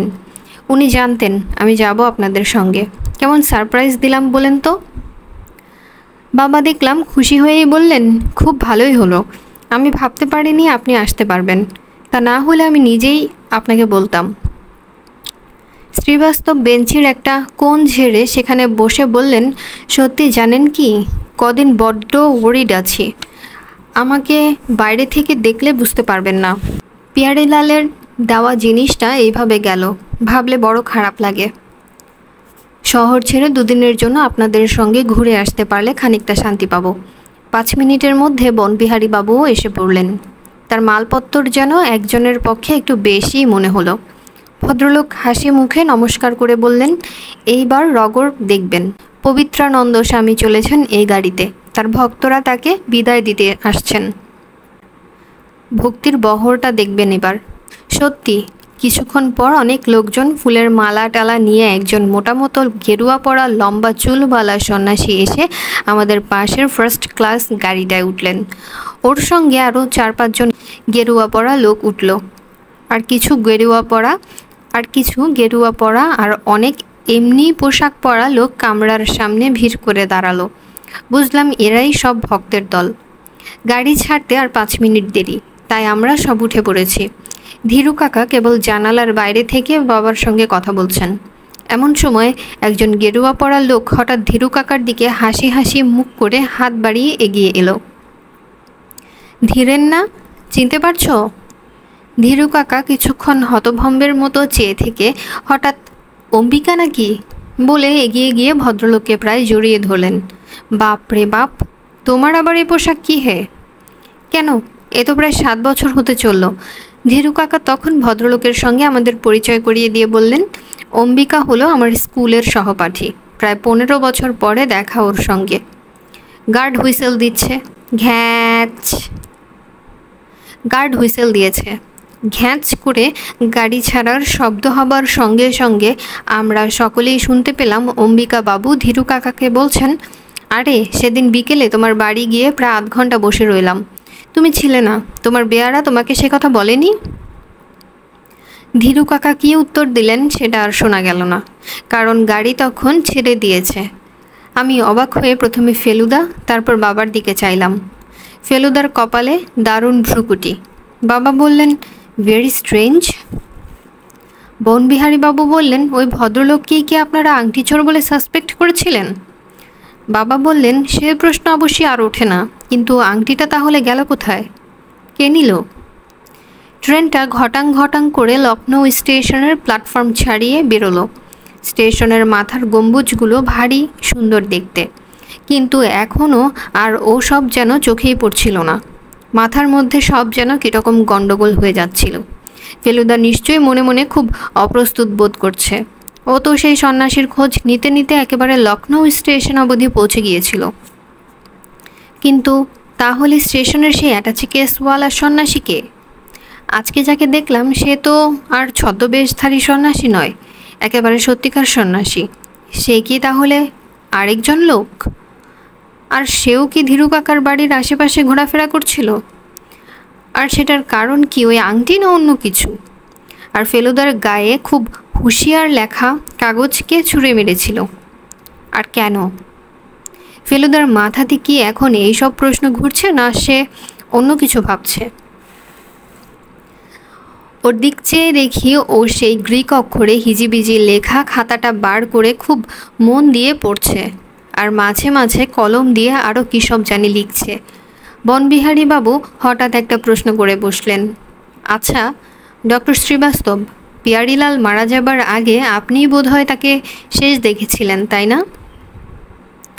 শ্রীবাস্তব একটা থলি থেকে কমলালেবু বার করে সকলকে একটা একটা করে দিতে দিতে বললেন, আমি ছিলাম, ওনার বিধবা বোন ছিলেন, ওনার বেয়ারা ছিল, আর অন্য একটি চাকরও ছিল। বনবিহারী বাবু একটু গম্ভীর হয়ে বললেন, ওর অ্যাটাকটা হবার পর আপনাকে খবর দিয়ে আনানো হয়? আগে হ্যাঁ। আপনি কি হার্টের চিকিৎসাও করেন? হাড়ের চিকিৎসা করলে হার্টের যে করা যায় না এমন তো নয় বনবিহারী বাবু। আর ওর ডাক্তার গ্রেহাম শহরে ছিলেন না, তাই আমাকে ডেকেছিলেন। কে ডেকেছিল? ওর বেয়ারা। বেয়ারা? বনবিহারী বাবু ভ্রু কপালে তুলে জিজ্ঞেস করলেন। হ্যাঁ, প্রীতম সিং। অনেক দিনের লোক, খুব বুদ্ধিমান, বিশ্বস্ত, কাজের লোক। বনবিহারী বাবু মুখ থেকে পাইপ নামিয়ে কমলালেবুর একটা কোয়া মুখে পুড়ে দিয়ে বললেন, আপনি বলেছেন পিয়ারিলাল আংটিটা দিয়েছেন প্রথম অ্যাটাকের পরে, আর দ্বিতীয় অ্যাটাকের পর আপনাকে ডাকা হয়, আর সেই অ্যাটাকেই তার মৃত্যু হয়। আগে হ্যাঁ। আংটিটা দেবার সময় ঘরে কেউ ছিল কি? তা কি করে থাকবে বনবিহারী বাবু? এসব কাজ কি আর বাইরের লোকের সামনে কেউ করে? বিশেষ করে পিয়ারিলাল কীরকম লোক ছিলেন তা তো আপনি জানেন। চাক বাজিয়ে নোবেল কাজ করার লোক তিনি একবারেই ছিলেন না। ওনার কত সিক্রেট চ্যারিটি আছে তা জানেন? লাখ লাখ টাকা হাসপাতালে অনাথাশ্রমে দান করেছেন। লাখ লাখ টাকা হাসপাতালে অনাথাশ্রমে দান করেছেন, অথচ কোনো কাগজে তার বিষয়ে কোনো কিছু বেরোয়নি। শ্রীবাস্তব বনবিহারী বাবুর দিকে কিছুক্ষণ চেয়ে থেকে বললেন, আপনি কি আমার কথা অবিশ্বাস করছেন? বনবিহারী বাবু বললেন, আসলে ব্যাপারটা কি জানেন? এই আংটি দেওয়ার ঘটনার অন্তত একজন সাক্ষী রাখলে আপনি বুদ্ধিমানের কাজ করতেন। এমন একটা মূল্যবান জিনিস হাতবদল হলো, অথচ কেউ জানতে পারল না। শ্রীবাস্তব একটুক্ষণ গম্ভীর থেকে হঠাৎ হো হো করে হেসে বললেন, বাহ বনবিহারী বাবু, বাহ! আমি পিয়ারিলালের আংটি চুরি করলাম, আমি ধীরেনবাবুর কাছে সেটা রাখলাম, আবার আমি সেটা ধীরেনবাবুর বাড়ি থেকে চুরি করলাম। ওয়ান্ডারফুল! বনবিহারী বাবু তার মুখের ভাব একটুও না বদলিয়ে বললেন, আপনি বুদ্ধিমানের কাজই করেছেন। আমি হলেও তাই করতাম, কারণ আপনার বাড়িতে ডাকাত পড়াতে আপনি সত্যিই ভয় পেয়েছিলেন, তাই আংটিটা ধীরুবাবুর কাছে রাখতে দিয়েছিলেন। তারপর ধীরুবাবু আলমারি থেকে সরিয়ে সেটা আবার নিজের কাছে রেখে ভাবছেন, এইবার ডাকাতের হাত থেকে রেহাই পাওয়া গেল। কি বলো ফেলু মাস্টার, আমার গোয়েন্দাগিরিটা কি নেহাত উড়িয়ে দেবার মতো? ফেলুদা তার খাতা বন্ধ করে কমলালেবুর খোসা ছাড়াতে ছাড়াতে বলল, ডাক্তার শ্রীবাস্তব যে মহাবীরকে প্রায় দুরারোগ্য ব্যারাম থেকে বাঁচিয়ে তুলেছিলেন, তার কি কোনো সাক্ষীর অভাব আছে? বনবিহারীবাবু বললেন, না তা হয়তো নেই। ফেলুদা বলল, আমি বিশ্বাস করি আংটির দাম যত লাখ টাকাই হোক না কেন, একটি ছেলের জীবনের মূল্যের চেয়ে তার মূল্য বেশি নয়। শ্রীবাস্তব যদি আংটি চুরি করে থাকেন তাহলে তার অপরাধ নিশ্চয়ই আছে, কিন্তু এখন যারা ওর আংটির পিছনে লেগেছে তাদের অপরাধ আরও অনেক বেশি, কারণ তারা একেবারে খাঁটি চোর এবং খুব ডেঞ্জারাস জাতের চোর। বুঝেছি। বনবিহারী বাবুর গলার স্বর গম্ভীর। তাহলে তুমি বিশ্বাস করো না যে শ্রীবাস্তবের কাছে এখনো আংটিটা আছে? না, করি না। আমার কাছে তার প্রমাণ আছে। কামরার সকলেই চুপ। আমি অবাক হয়ে ফেলুদার দিকে চাইলাম। বনবিহারী বাবু কিছুক্ষণ ফেলুদার দিকে চেয়ে থেকে বললেন, কি প্রমাণ আছে তা জিজ্ঞেস করতে পারি কি? জিজ্ঞেস নিশ্চয়ই করতে পারেন, কিন্তু উত্তর এখন পাবেন না, তার সময় এখনও আসেনি। আমি ফেলুদাকে এরকম জোরের সঙ্গে কথা বলতে এর আগে কখনো শুনিনি। বনবিহারী বাবু আবার ঠাট্টার সুরে বললেন, আমি বেঁচে থাকতে সে উত্তর পাবো তো? ফেলুদা বলল, আশা তো করছি। একটা স্পাইয়ের রহস্য আছে, সেটা সমাধান হলেই পাবেন। স্পাই? বনবিহারী বাবু অবাক হয়ে ফেলুদার দিকে চাইলেন। কি স্পাই? শ্রীবাস্তব বললেন, ফেলুবাবু বোধহয় পিয়ারিলালের লাস্ট ওয়ার্ডসের কথা বলছেন। মারা যাবার আগে দুবার স্পাই কথাটা বলেছিলেন। বনবিহারী বাবুর ভ্রুকুটি আরও বেড়ে গেল। বললেন, আশ্চর্য, লখনৌ শহরে স্পাই? তারপর কিছুক্ষণ পাইপটা হাতে নিয়ে চুপ করে কামরার মেঝের দিকে চেয়ে বললেন, হতে পারে, হতে পারে। আমার একবার একটা সন্দেহ হয়েছিল বটে। কি সন্দেহ? শ্রীবাস্তব জিজ্ঞেস করলেন। না, কিছু না, আই মে বি রং। বুঝলাম বনবিহারী বাবু আরও বিষয়ে কিছু বলতে চান না। আর এমনিতেই হরদই স্টেশনে এসে পড়াতে কথা বন্ধই হয়ে গেল। একটু চা হলে মন্দ হয় না বলে ফেলুদা প্ল্যাটফর্মে নেমে পড়ল। আমিও নামলাম, কারণ ট্রেন স্টেশনে থামলে গাড়ির ভিতর বসে থাকতে আমার ইচ্ছে করে না। আমরা নামতেই আরেকজন গেরুয়া পরা দাড়িওয়ালা লোক কোত্থেকে জানি এসে আমাদের গাড়িতে উঠে পড়ল। বনবিহারী বাবু ব্যস্ত হয়ে বললেন, কামরা রিজার্ভড, জায়গা নেই, জায়গা নেই। তাতে গেরুয়াধারী ইংরেজিতে বলল, বেরিলি পর্যন্ত যেতে দিন দয়া করে, তারপর আমি অন্য গাড়িতে চলে যাব। রাত্রে আপনাদের বিরক্ত করব না।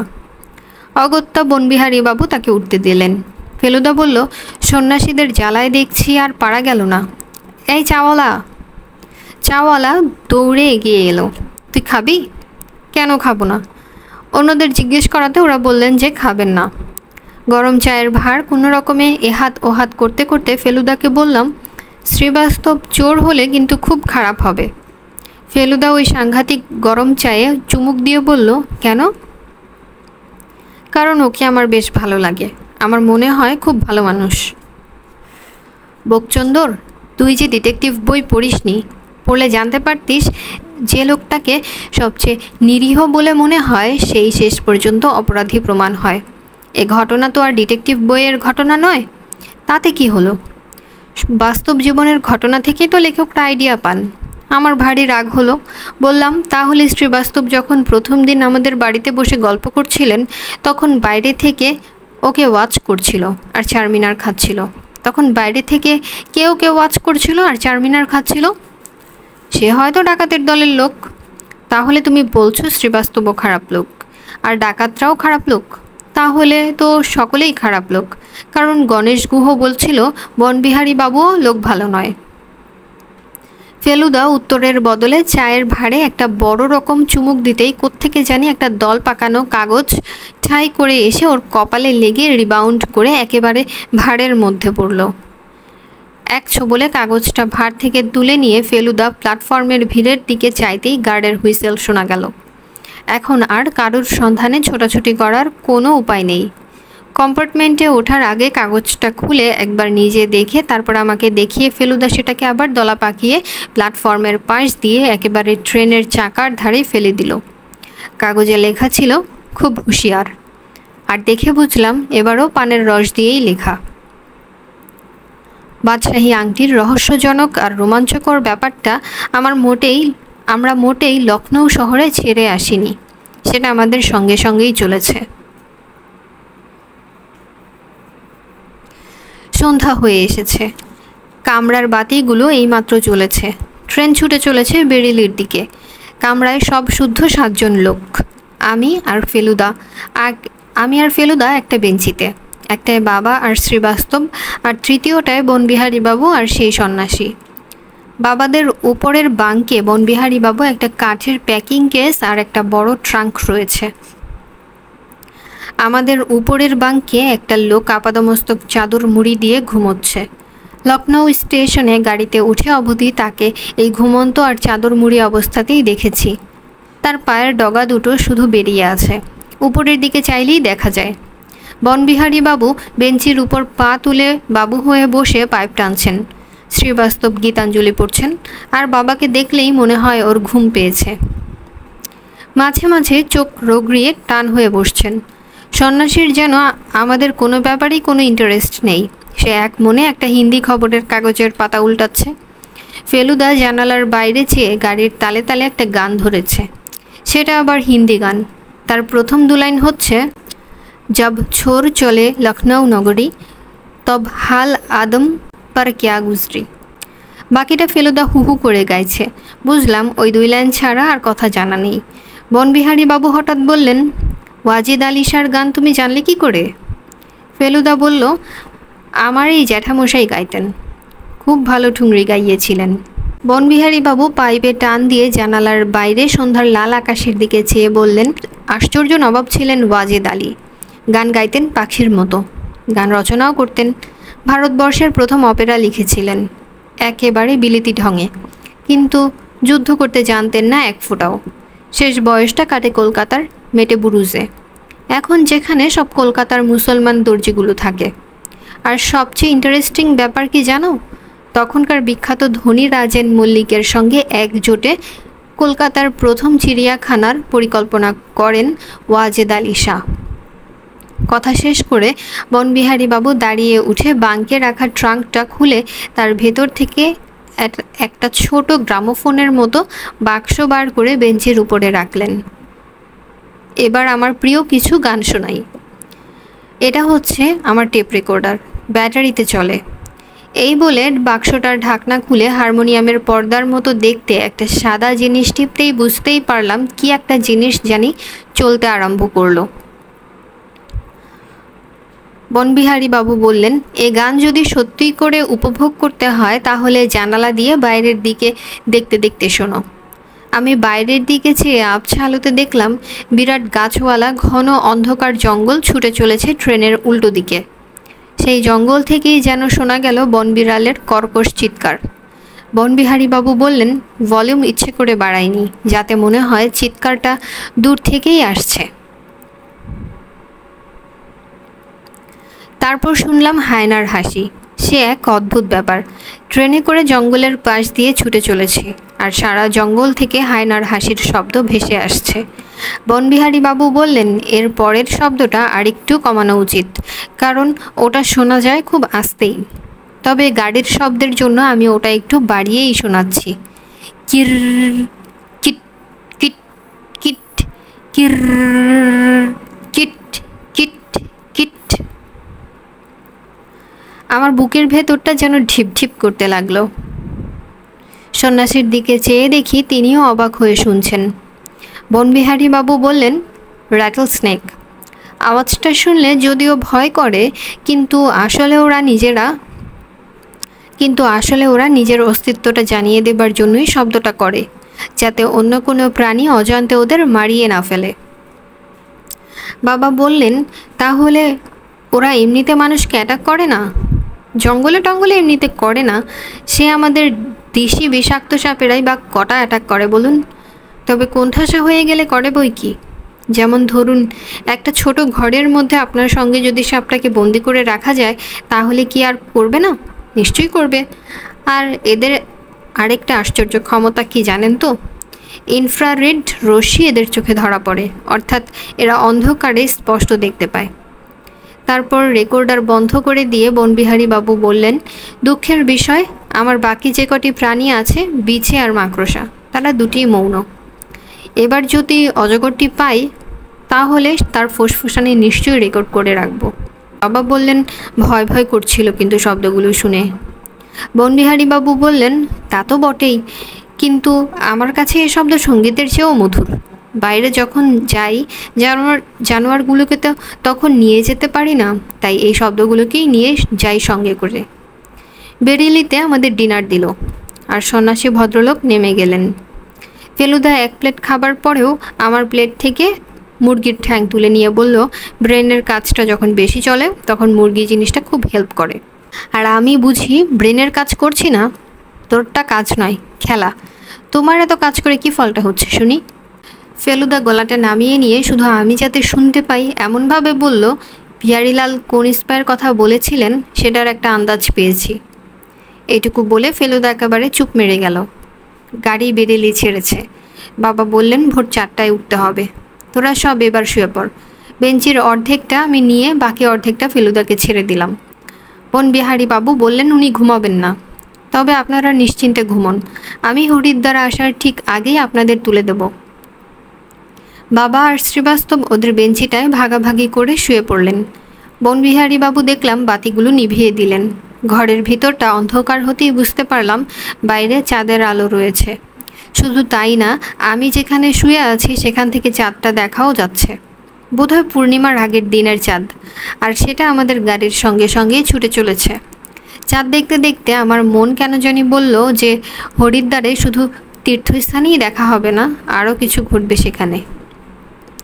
কিংবা এও হতে পারে যে আমার মন চাইছে হরিদ্বারেও কিছু ঘটুক। শুধু গঙ্গা আর গঙ্গার ঘাট আর মন্দির দেখলেই যেন ওখানে যাওয়াটা সার্থক হবে না। আচ্ছা, ট্রেনের এত দোলানি আর এত শব্দের মধ্যে কি করে ঘুম এসে যায়? কলকাতায় আমার বাড়ির পাশে যদি এরকম ঘটাং ঘটাং শব্দ হতো আর আমার খাটটাকে ধরে কেউ যদি ক্রমাগত ঝাঁকুনি দিত, তাহলে কি ঘুম আসতো? ফেলুদাকে কথাটা জিজ্ঞেস করাতে ও বলল, এরকম শব্দ যদি অনেকক্ষণ ধরে হয় তাহলে মানুষের কান তাতে অভ্যস্ত হয়ে যায়, তখন আর শব্দটা ডিস্টার্ব করে না। আর ঝাঁকুনিটা তো ঘুমকে হেল্পই করে, খোকাদের দোল দিয়ে ঘুম পাড়ায়, দেখিসনি? বরং শব্দ আর দোলানি যদি হঠাৎ বন্ধ হয়ে যায় তাহলেই ঘুম ভেঙে যাবার চান্স থাকে। তুই লক্ষ্য করে দেখিস, অনেক সময় স্টেশনে গাড়ি থামলেই ঘুম ভেঙে যায়। ঘুমে যখন প্রায় চোখ বুজে এসেছে তখন একবার মনে হলো বাঙ্কের উপর যে লোকটি চাদর মুড়ি দিয়ে ঘুমোচ্ছিল সে যেন উঠে বাঙ্ক থেকে নেমে একবার ঘরের মধ্যে ঘোরাফেরা করলো। তারপর একবার যেন কার একটা হাসি শুনতে পেলাম। সেটা মানুষও হতে পারে, আবার হায়নাও হতে পারে। তারপর দেখলাম আমি ভুলভুলাইয়ার ভেতর পথ হারিয়ে পাগলের মতো ছুটোছুটি করছি, আর যতবারই এক একটা মোড় ঘুরছি ততবারই দেখছি একটা প্রকাণ্ড মাকড়সা আমার পথ আগলিয়ে দাঁড়িয়ে আছে, আর প্রকাণ্ড দুটো জলজলে সবুজ চোখ দিয়ে আমাকে দেখছে। একবার একটা মাকড়সা হঠাৎ আমার দিকে এগিয়ে এসে তার একটা প্রকাণ্ড কালো লোমে ঢাকা পা আমার কাঁধের উপর রাখতেই আমার ঘুম আর স্বপ্ন একসঙ্গে ভেঙে গেল। আর দেখলাম ফেলুদা আমার কাঁধে হাত রেখে ঠেলা দিয়ে বলছে, আয় তোপসে ওঠ, হরিদ্বার এসে গেছে। পান্ডা চাই বাবু, পান্ডা। বাবুর নামটা কি, নিবাস কোথায়? এই যে বাবু, এই দিকে। কোন ধর্মশালায় উঠেছেন বাবু? বাবা দক্ষেশ্বর দর্শন হবে তো বাবু? প্ল্যাটফর্মে নামতে না নামতে পান্ডারা যে এভাবে চারদিক থেকে ছেঁকে ধরবে সেটা ভাবতেই পারিনি। ফেলুদা অবশ্যই আগে বলেছিল যে এরকম হয়, আর এই সব পান্ডাদের কাছে নাকি প্রকাণ্ড মোটা মোটা সব খাতা থাকে, তাতে নাকি আমাদের সব 200-300 বছরের পূর্বপুরুষদের নাম ঠিকানা লেখা থাকে। অবশ্যই তারা যদি কোনো দিন হরিদ্বার এসে থাকেন তাহলেই। বাবার কাছে শুনেছি আমার ঠাকুরদা নাকি সন্ন্যাসী হয়ে বাড়ি থেকে বেরিয়ে গিয়েছিলেন, আর তিনি নাকি অনেক দিন হরিদ্বারে ছিলেন। হয়তো এইসব খাতার মধ্যে তার নাম ঠিকানা আর হাতের লেখাও পাওয়া যাবে। বনবিহারী বাবু বললেন, পান্ডা টান্ডার কোনো দরকার নেই, এতে সুবিধের চেয়ে উৎপাতটাই বেশি। চলুন, আমার জানা শীতল দাসের ধর্মশালায় নিয়ে যাই আপনাদের। একসঙ্গে থাকা যাবে, খাওয়াও মন্দ না, একদিনের তো মামলা। তারপর তো মোটরে করে ঋষিকেশ লক্ষ্মণ ঝুলা। কুলির মাথায় জিনিস চাপিয়ে প্রায় রাতের মতো অন্ধকারে আমরা 5 জন 3টে টাঙ্গায় উঠে পড়লাম। একটায় ফেলুদা আর আমি, একটায় বনবিহারী বাবু, আর একটায় বাবা আর শ্রীবাস্তব। যেতে যেতে ফেলুদা বলল, তীর্থস্থান মানেই নোংরা শহর, তবে একবার গঙ্গার ধারটায় গিয়ে বসতে পারলে দেখবি ভালোই লাগবে। খটখট ঘর ঘর করতে করতে আমাদের টাঙ্গা অলিগলির মধ্য দিয়ে চলেছে। দোকান টোকান এখনো একটাও খোলেনি। রাস্তার দুপাশে লোক কম্বল মুড়ি দিয়ে খাটিয়ায় শুয়ে ঘুমোচ্ছে। কেরোসিনের বাতি 2-1টা টিম করে জ্বলছে এখানে সেখানে। কিছু বুড়ো লোক দেখলাম হাতে ঘটি নিয়ে রাস্তা হেঁটে চলেছে। ফেলুদা বলল ওরা গঙ্গা স্নান যাত্রী। সূর্য যখন উঠবে তখন কোমর জলে দাঁড়িয়ে সূর্যের দিকে চেয়ে স্তব করবে। বাকি শহর এখনও ঘুমন্ত বলেই চলে। আমাদের সামনের গাড়িটায় বনবিহারী বাবু ছিলেন। একটা সাদা একতলা থামওয়ালা বাড়ির সামনে সেটা থামলো। আমাদের আর বাবাদের গাড়িও তার পিছনে থামলো। বুঝলাম এটাই শীতল দাসের ধর্মশালা। বাড়ির সামনের ফটকের ভিতর থেকে দেখতে পেলাম একটা বেশ বড় খোলা জায়গা, আর তার 3 পাশে বারান্দা আর ঘরের সারি। ধর্মশালার চাকর এসে মালগুলো তুলে নিয়ে গেল। আমরা তার ফটকের পিছন গেট দিয়ে ঢুকছি, এমন সময় আরেকটা টাঙ্গা এসে ফটকের সামনে এসে দাঁড়ালো। তারপর দেখি বেরেলি পর্যন্ত যে সন্ন্যাসী আমাদের সঙ্গে গিয়েছিলেন তিনি সেই টাঙ্গা থেকে নামলেন। লোকটাকে দেখে আমি ফেলুদার কোটের আস্তিন ধরে একটা টান দিয়ে বললাম, এই সেই ট্রেনের সন্ন্যাসী ফেলুদা। ফেলুদা একবার আর চোখে লোকটার দিকে দেখে মুখ ঘুরিয়ে নিয়ে বলল, এই বাবাজির মধ্যেও তুই রহস্যজনক কিছু পেলি নাকি? কিন্তু বারবার চ ভেতরে চ। দুটো পাশাপাশি ঘরে আমাদের থাকার বন্দোবস্ত হলো। একটাতে 4টে খাটিয়া পাতা রয়েছে, তার মধ্যে একটাতে একজন লোক ঘুমোচ্ছে, আর বাকি 3টে আমি, বাবা আর ফেলুদার জন্য ঠিক হলো। পাশের ঘরে শ্রীবাস্তব আর বনবিহারী বাবুর ব্যবস্থা হলো। বনবিহারী বাবুর ঘরেই দেখলাম সেই বাবাজিও আশ্রয় নিলেন। মুখটুক ধুয়ে চা বিস্কুট খেতে খেতে সূর্য উঠে গেল, আর ধর্মশালাতেও লোকজন উঠে গিয়ে বেশ একটা গোলমাল শুরু হয়ে গেল। এখন বুঝতে পারলাম কত রকম লোক সেখানে এসে রয়েছে। ছেলে বুড়ো, মেয়ে পুরুষ, বাঙালি, হিন্দুস্তানি, মারোয়ারি, গুজরাটি, মারাঠি মিলে হইচই হট্টগোল ব্যাপার। বাবা বললেন, তোরা কি বেরোবি নাকি? ফেলুদা বলল, সেরকম তো ভাবছিলাম, একবার ঘাটের দিকটা ঘুরে এলে। তাহলে সেই ফাঁকে আমি বনবিহারী বাবুর সঙ্গে গিয়ে কাল সকালের জন্য 2টো ট্যাক্সির ব্যবস্থা দেখি। আর একটা কাজ করো তো ফেলু, বাজারের দিকটা গিয়ে একবার দেখো তো যদি এবার এডি টর্চ পাওয়া যায়। এ তো আর লখনৌ শহর না, ও জিনিস একটা হাতে রাখা ভালো। আমরা দুজনে বেরিয়ে পড়লাম। ফেলুদা বলল, এত ছোট শহরে টাঙ্গা না নিয়ে হাঁটাই ভালো। হাঁটতে হাঁটতে বুঝলুম হরিদ্বার শহরে সত্যিই বেশ ঠান্ডা, আর গঙ্গার পাশে বলেই বোধহয় সমস্ত শহরটা একটা আবছা কুয়াশায় ঢেকে রয়েছে। ফেলুদাকে জিজ্ঞেস করতেই ও বলল, যত না কুয়াশা তার চেয়ে বেশি উনুনের ধোঁয়া।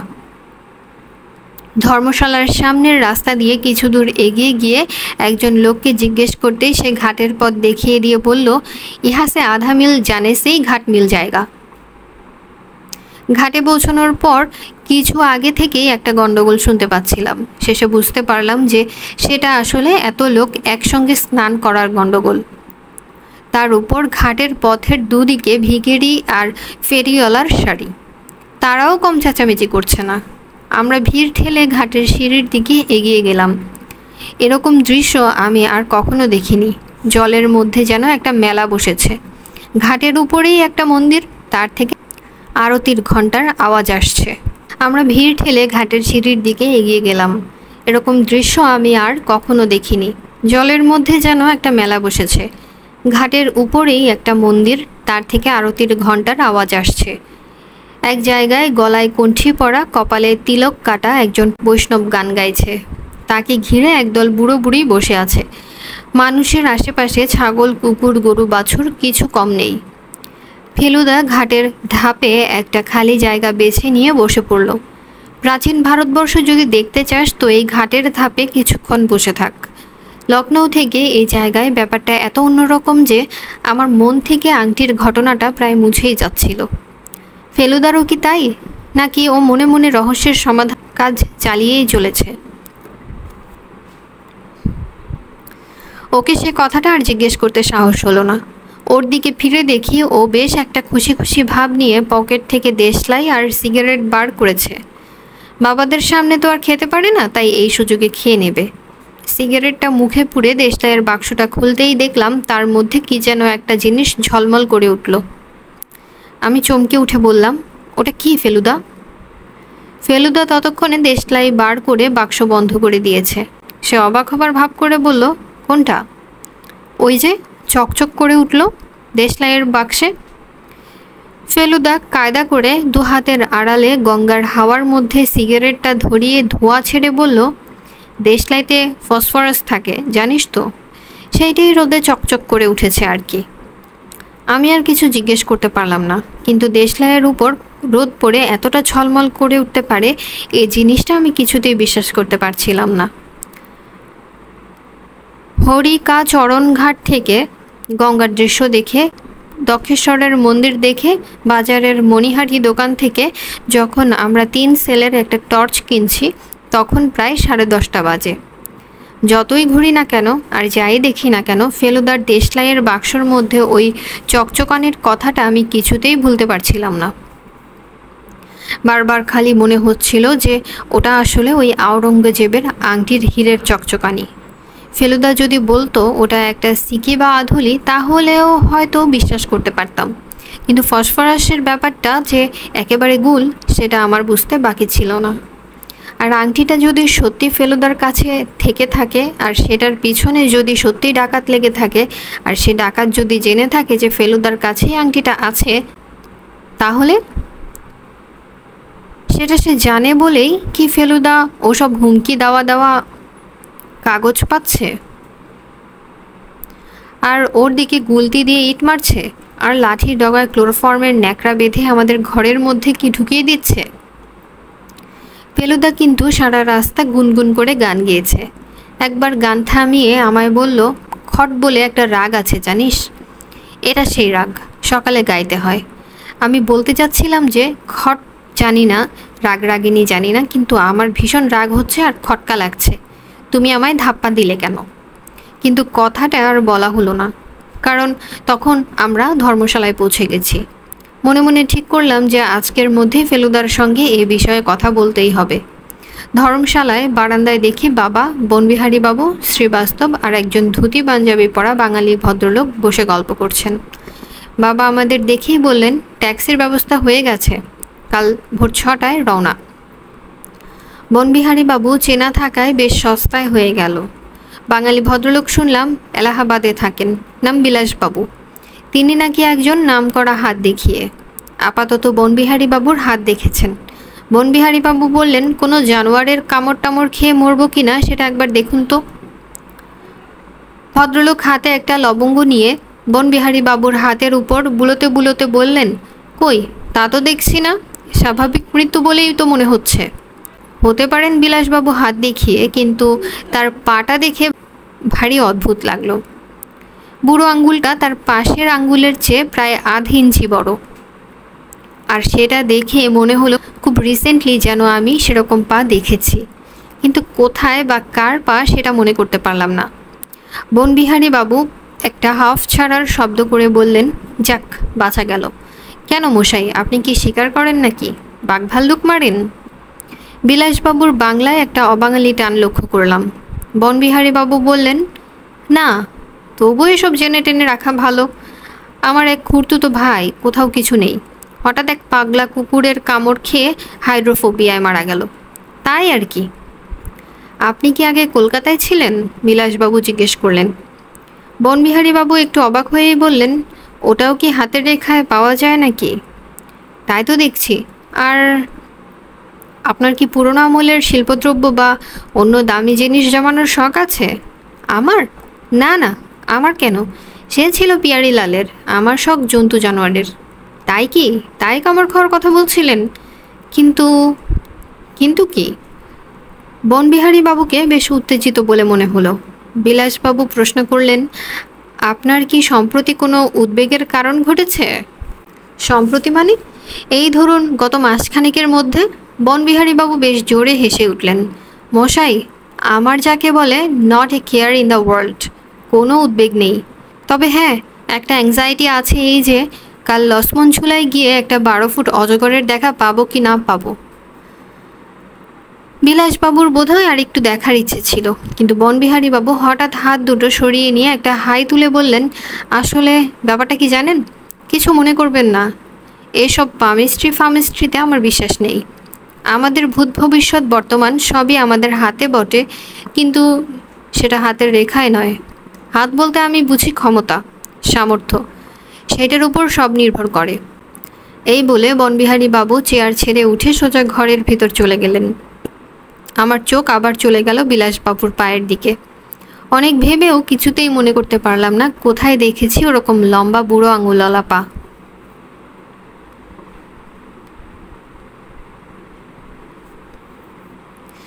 সারাদিনের মধ্যে একবারও ফেলুদা সেই ঝলমলে জিনিসটার কথা জিজ্ঞেস করার সুযোগ পেলাম না। রাত্রে বাবা যদিও বললেন তাড়াতাড়ি শুয়ে পর, ভোরে উঠতে হবে, তবুও খাওয়া দাওয়া করে বিছানা পেতে শুতে শুতে প্রায় 10টা হয়ে গেল। লেপের তলায় যখন ঢুকছি তখন আমাদের পাশাপাশি দুটো ঘরের মাঝখানের দরজা দিয়ে একটা বিকট নাক ডাকার আওয়াজ পেলাম। ফেলুদা বলল, বিলাসবাবু। আমি বললাম, কি করে জানলে? কেন, কাল ট্রেনেও ডাকছিল, শুনিসনি? ট্রেনে? বিলাসবাবু ট্রেনেও ছিলেন? তাই তো, একটা রহস্যের হঠাৎ সমাধান হয়ে গেল। ওই বুড়ো আঙুল। ফেলুদা আস্তে করে আমার পিঠ চাপড়ে বলল, গুড। ঠিক কথা, আমাদের উপরের বাঙ্কে উনি সারা রাস্তা চাদর মুড়ি দিয়ে শুয়েছিলেন। কেবল পায়ের ডগা দুটো বেরিয়েছিল বাঙ্ক থেকে, আর তখনই দেখেছিলাম ওই বুড়ো আঙ্গুল। কিন্তু এবার যে আসল প্রশ্নটা করতে হবে ফেলুদাকে। বাবার নড়াচড়া দেখে বুঝতে পারছিলাম উনি এখনও ঘুমোননি। বাবা না ঘুমোলে কথাটা বলা চলে না, তাই আর একটু অপেক্ষা করতে হবে। ধর্মশালাটা ক্রমেই আর নিঝুম হয়ে আসছে, আর তার সঙ্গে সমস্ত শহরটা। শীতকাল, তাই এমনিতেই লোকে তাড়াতাড়ি শুয়ে পড়ে।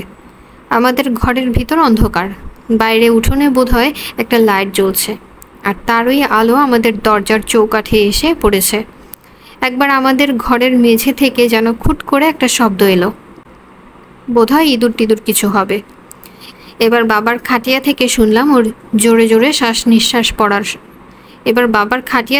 জোরে জোরে নিঃশ্বাস পড়ার শব্দ। বুঝলাম উনি ঘুমিয়ে পড়েছেন। আমি ফেলুদার দিকে ফিরলাম, তারপর গলা নামিয়ে একেবারে ফিসফিস করে বললাম, ওটা আংটি ছিল, তাই না? ফেলুদা কিছুক্ষণ চুপ, তারপর একটা দীর্ঘশ্বাস ফেলে আমার ওই মতো ফিসফিস করে বলল, তুই যখন জেনেই ফেলেছিস তখন আর তোর কাছে লুকোনোর কোনো মানে হয় না। আংটিটা আমার কাছেই রয়েছে সেই প্রথম দিন থেকেই। তোরা সব ঘুমিয়ে পড়ার পর ধীরু কাকার ঘরে আলনায় ঝোলানো ওর পাঞ্জাবির পকেট থেকে চাবি নিয়ে আলমারি খুলে আংটিটা বার করে নিই। বাক্সটা নিয়ে নিই যাতে ডেফিনেটলি বোঝা যায় আংটিটা গেছে।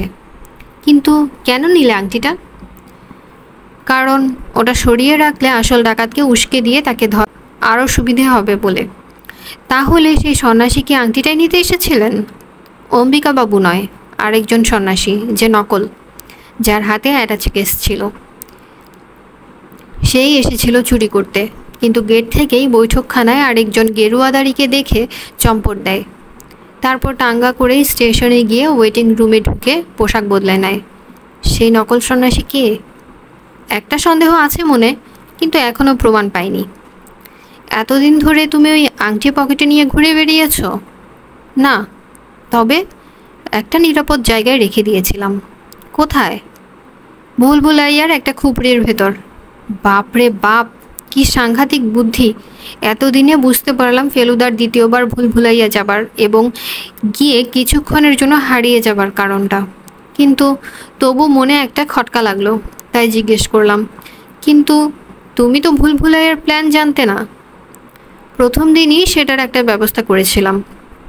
আমার বাঁ হাতের কোড়ে আঙ্গুলের নখটা বড়, সেটা জানিস তো। প্রথম দিনে হাঁটবার সময় ভুলভুলাইয়ার প্রত্যেকটা গলির মুখে দেওয়ালের গায়ে নখ দিয়ে ঘষে 1, 2, 3 করে নম্বর দিয়ে রেখেছিলাম। 7 নম্বর গলির খুপড়ির মধ্যে ছিল আংটিটা। আমি জানতাম ওর চেয়ে নিরাপদ জায়গা আর নেই। এদিকে হরিদ্বার যাব, অথচ আংটিটা লখনৌয়ে থেকে যাবে, এটা ভালো লাগছিল না। তাই সেদিন গিয়ে বার করে নিয়ে আসি। আমার বুকের ভিতরটা আবার ঢিপ ঢিপ করতে আরম্ভ করেছে। বললাম, কিন্তু সে ডাকাত যদি সন্দেহ করে যে তোমার কাছে আংটিটা আছে? সন্দেহ করলেই বা, প্রমাণ তো নেই। আমার বিশ্বাস সন্দেহ করেনি, কারণ অত বুদ্ধি ওদের নেই। কিন্তু তাহলে তোমার পিছনে এভাবে লেগেছিল কেন? তার কারণ আংটির লোভ ওরা ছাড়তে পারছে না, আর ওরা জানে যে আমি যতদিন আছি ততদিন ওদের সব প্ল্যান ভণ্ডুল করে দেবার ক্ষমতা আমার আছে। কিন্তু আমার গলা শুকিয়ে প্রায় আওয়াজই বেরোচ্ছিল না। কোনো রকমে ঢোক গিলে তবে কথাটা শেষ করতে পারলাম। তার মানে তো তোমার সাংঘাতিক বিপদ হতে পারে। বিপদের মুখে ঝাঁপিয়ে পড়াই তো ফেলু মিত্তিরের ক্যারেক্টার। কিন্তু আর কিন্তু না, এবার ঘুমো। ফেলুদা একটা তুড়ি মেরে হাই তুলে পাশ বদল করলো। ধর্মশালা এখন একেবারে চুপ। দূরে রাস্তায় একটা কুকুর ডেকে উঠল। পাশের ঘরে নাক ডাকার শব্দ একটানা চলেছে। ঘুম কি আসবে? ফেলুদার টেক্কা মার্কা দেশলাইয়ের বাক্সে রোদের আলোতে ঝলমল করা বাদশাহী আংটির কথাটা কিছুতেই ভুলতে পারছিলাম না। এই আংটির ব্যাপারে কি অদ্ভুত সাহসের সঙ্গে ফেলুদা নিজেকে জড়িয়ে ফেলেছে তা ভাবতেও অবাক লাগে।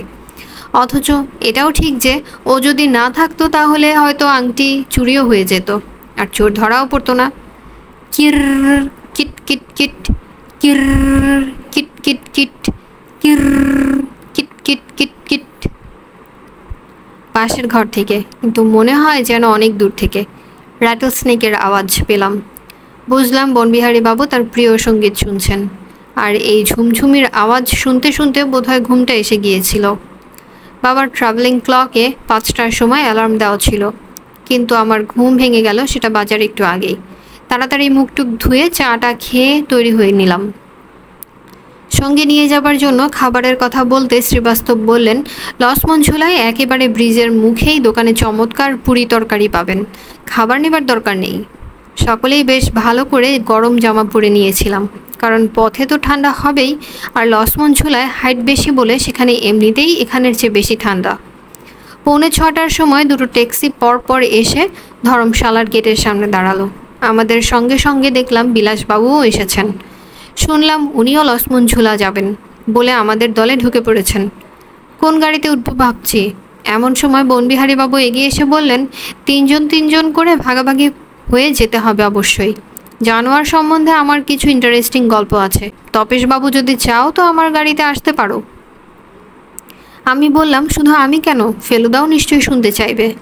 ফেলুদা কোনো আপত্তি করলো না, তাই শেষ পর্যন্ত আমি, ফেলুদা আর বনবিহারী বাবু একটা গাড়িতে, আর বাবা, শ্রীবাস্তব আর বিলাসবাবু অন্য গাড়িটায় উঠলাম। শ্রীবাস্তবের সঙ্গে দেখলাম বিলাসবাবুর বেশ ভাব হয়ে গেছে। সামনের সিটে ড্রাইভারের পাশে বনবিহারী বাবু তার কাঠের বাক্সটা রাখলেন, বললেন, এইটাতে আমার অজগর আসবে।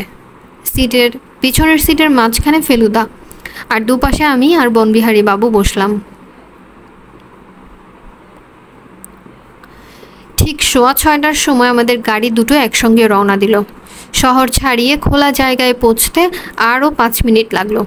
সামনে পাহাড়, ডান দিকে চেয়ে থাকলে মাঝে মাঝে গঙ্গা দেখা যাচ্ছে। আমার মনটা খুশিতে ভরে উঠল। বনবিহারী বাবুও বোধহয় বেশ ফুর্তিতেই আছেন, কারণ গুনগুন করে গান ধরেছেন। বোধহয় অজগরের আশাতেই ওর মনের এই ভাব। ফেলুদাই কেবল দেখলাম একেবারে চুপ মেরে গেছে। কি ভাবছে ও? আংটিটা কি এখনও ওর পকেটেই আছে? সেটা জানার কোনো উপায় নেই, কারণ ও বনবিহারী বাবুর সামনে সিগারেট খাবে না। বাবাদের ট্যাক্সিটা আমাদের সামনেই চলেছে। ট্যাক্সির পেছনের কাচের ভিতর দিয়ে দেখা যাচ্ছে বিলাসবাবু শ্রীবাস্তবকে কী সব যেন বোঝাচ্ছেন। হয়তো শ্রীবাস্তব এই ফাঁকটালে তার হাতটা দেখিয়ে নিচ্ছেন। বনবিহারী বাবু হঠাৎ বললেন, শিশির ভেজা রাস্তা থেকে এখনও ধুলা উঠছে না, কিন্তু রোদের তেজ বাড়লে উঠবে। আমার মনে হয় ওদের একটু এগিয়ে যেতে দেওয়া উচিত। হাই ড্রাইভার, একটু আস্তে চালাও তো দেখি। গাড়িওয়ালা পাগড়ি পরা পাঞ্জাবি ড্রাইভার বনবিহারী বাবুর কথা মতো গাড়ির স্পিড কমিয়ে দিল, আর তার ফলে বাবাদের ট্যাক্সি বেশ কিছু দূর এগিয়ে গেল। ধুলো হোক আর যাই হোক, আমি মনে মনে চাইছিলাম গাড়ি দুটো যেন কাছাকাছি একসঙ্গে চলে, কিন্তু বনবিহারী বাবুর আদেশের উপর কিছু বলতে সাহস হলো না। ভদ্রলোক জানোয়ারের গল্প আরম্ভ করবেন কখন? একটা গাড়ি যেন পেছন থেকে বেশ কিছুক্ষণ ধরে বারবার হর্ন দিচ্ছে। বনবিহারী বাবু বললেন, এ তো জ্বালালো দেখছি। পাশ দাও হে ড্রাইভার, পাশ দাও, নইলে প্যাক প্যাক করে কান ঝালাপালা করে দেবে।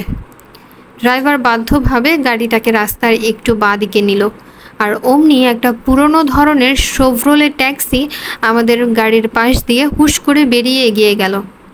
যাবার সময় দেখলাম যে সে গাড়ির পিছনের সিটে বসা একজন লোক মুখ বার করে আমাদের দিকে দেখে নিল।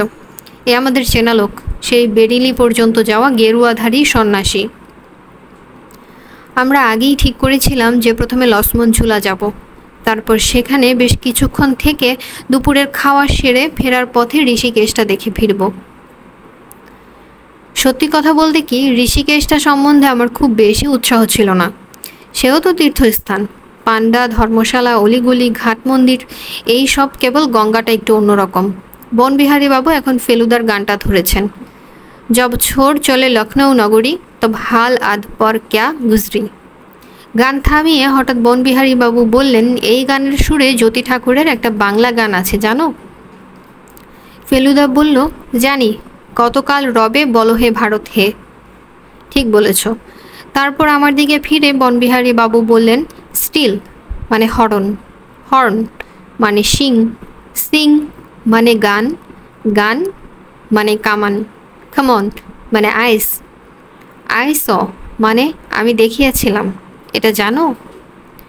এটা আমি জানতাম না, শুনে খুব মজা লাগলো আর মনে মনে মুখস্থ করে নিলাম।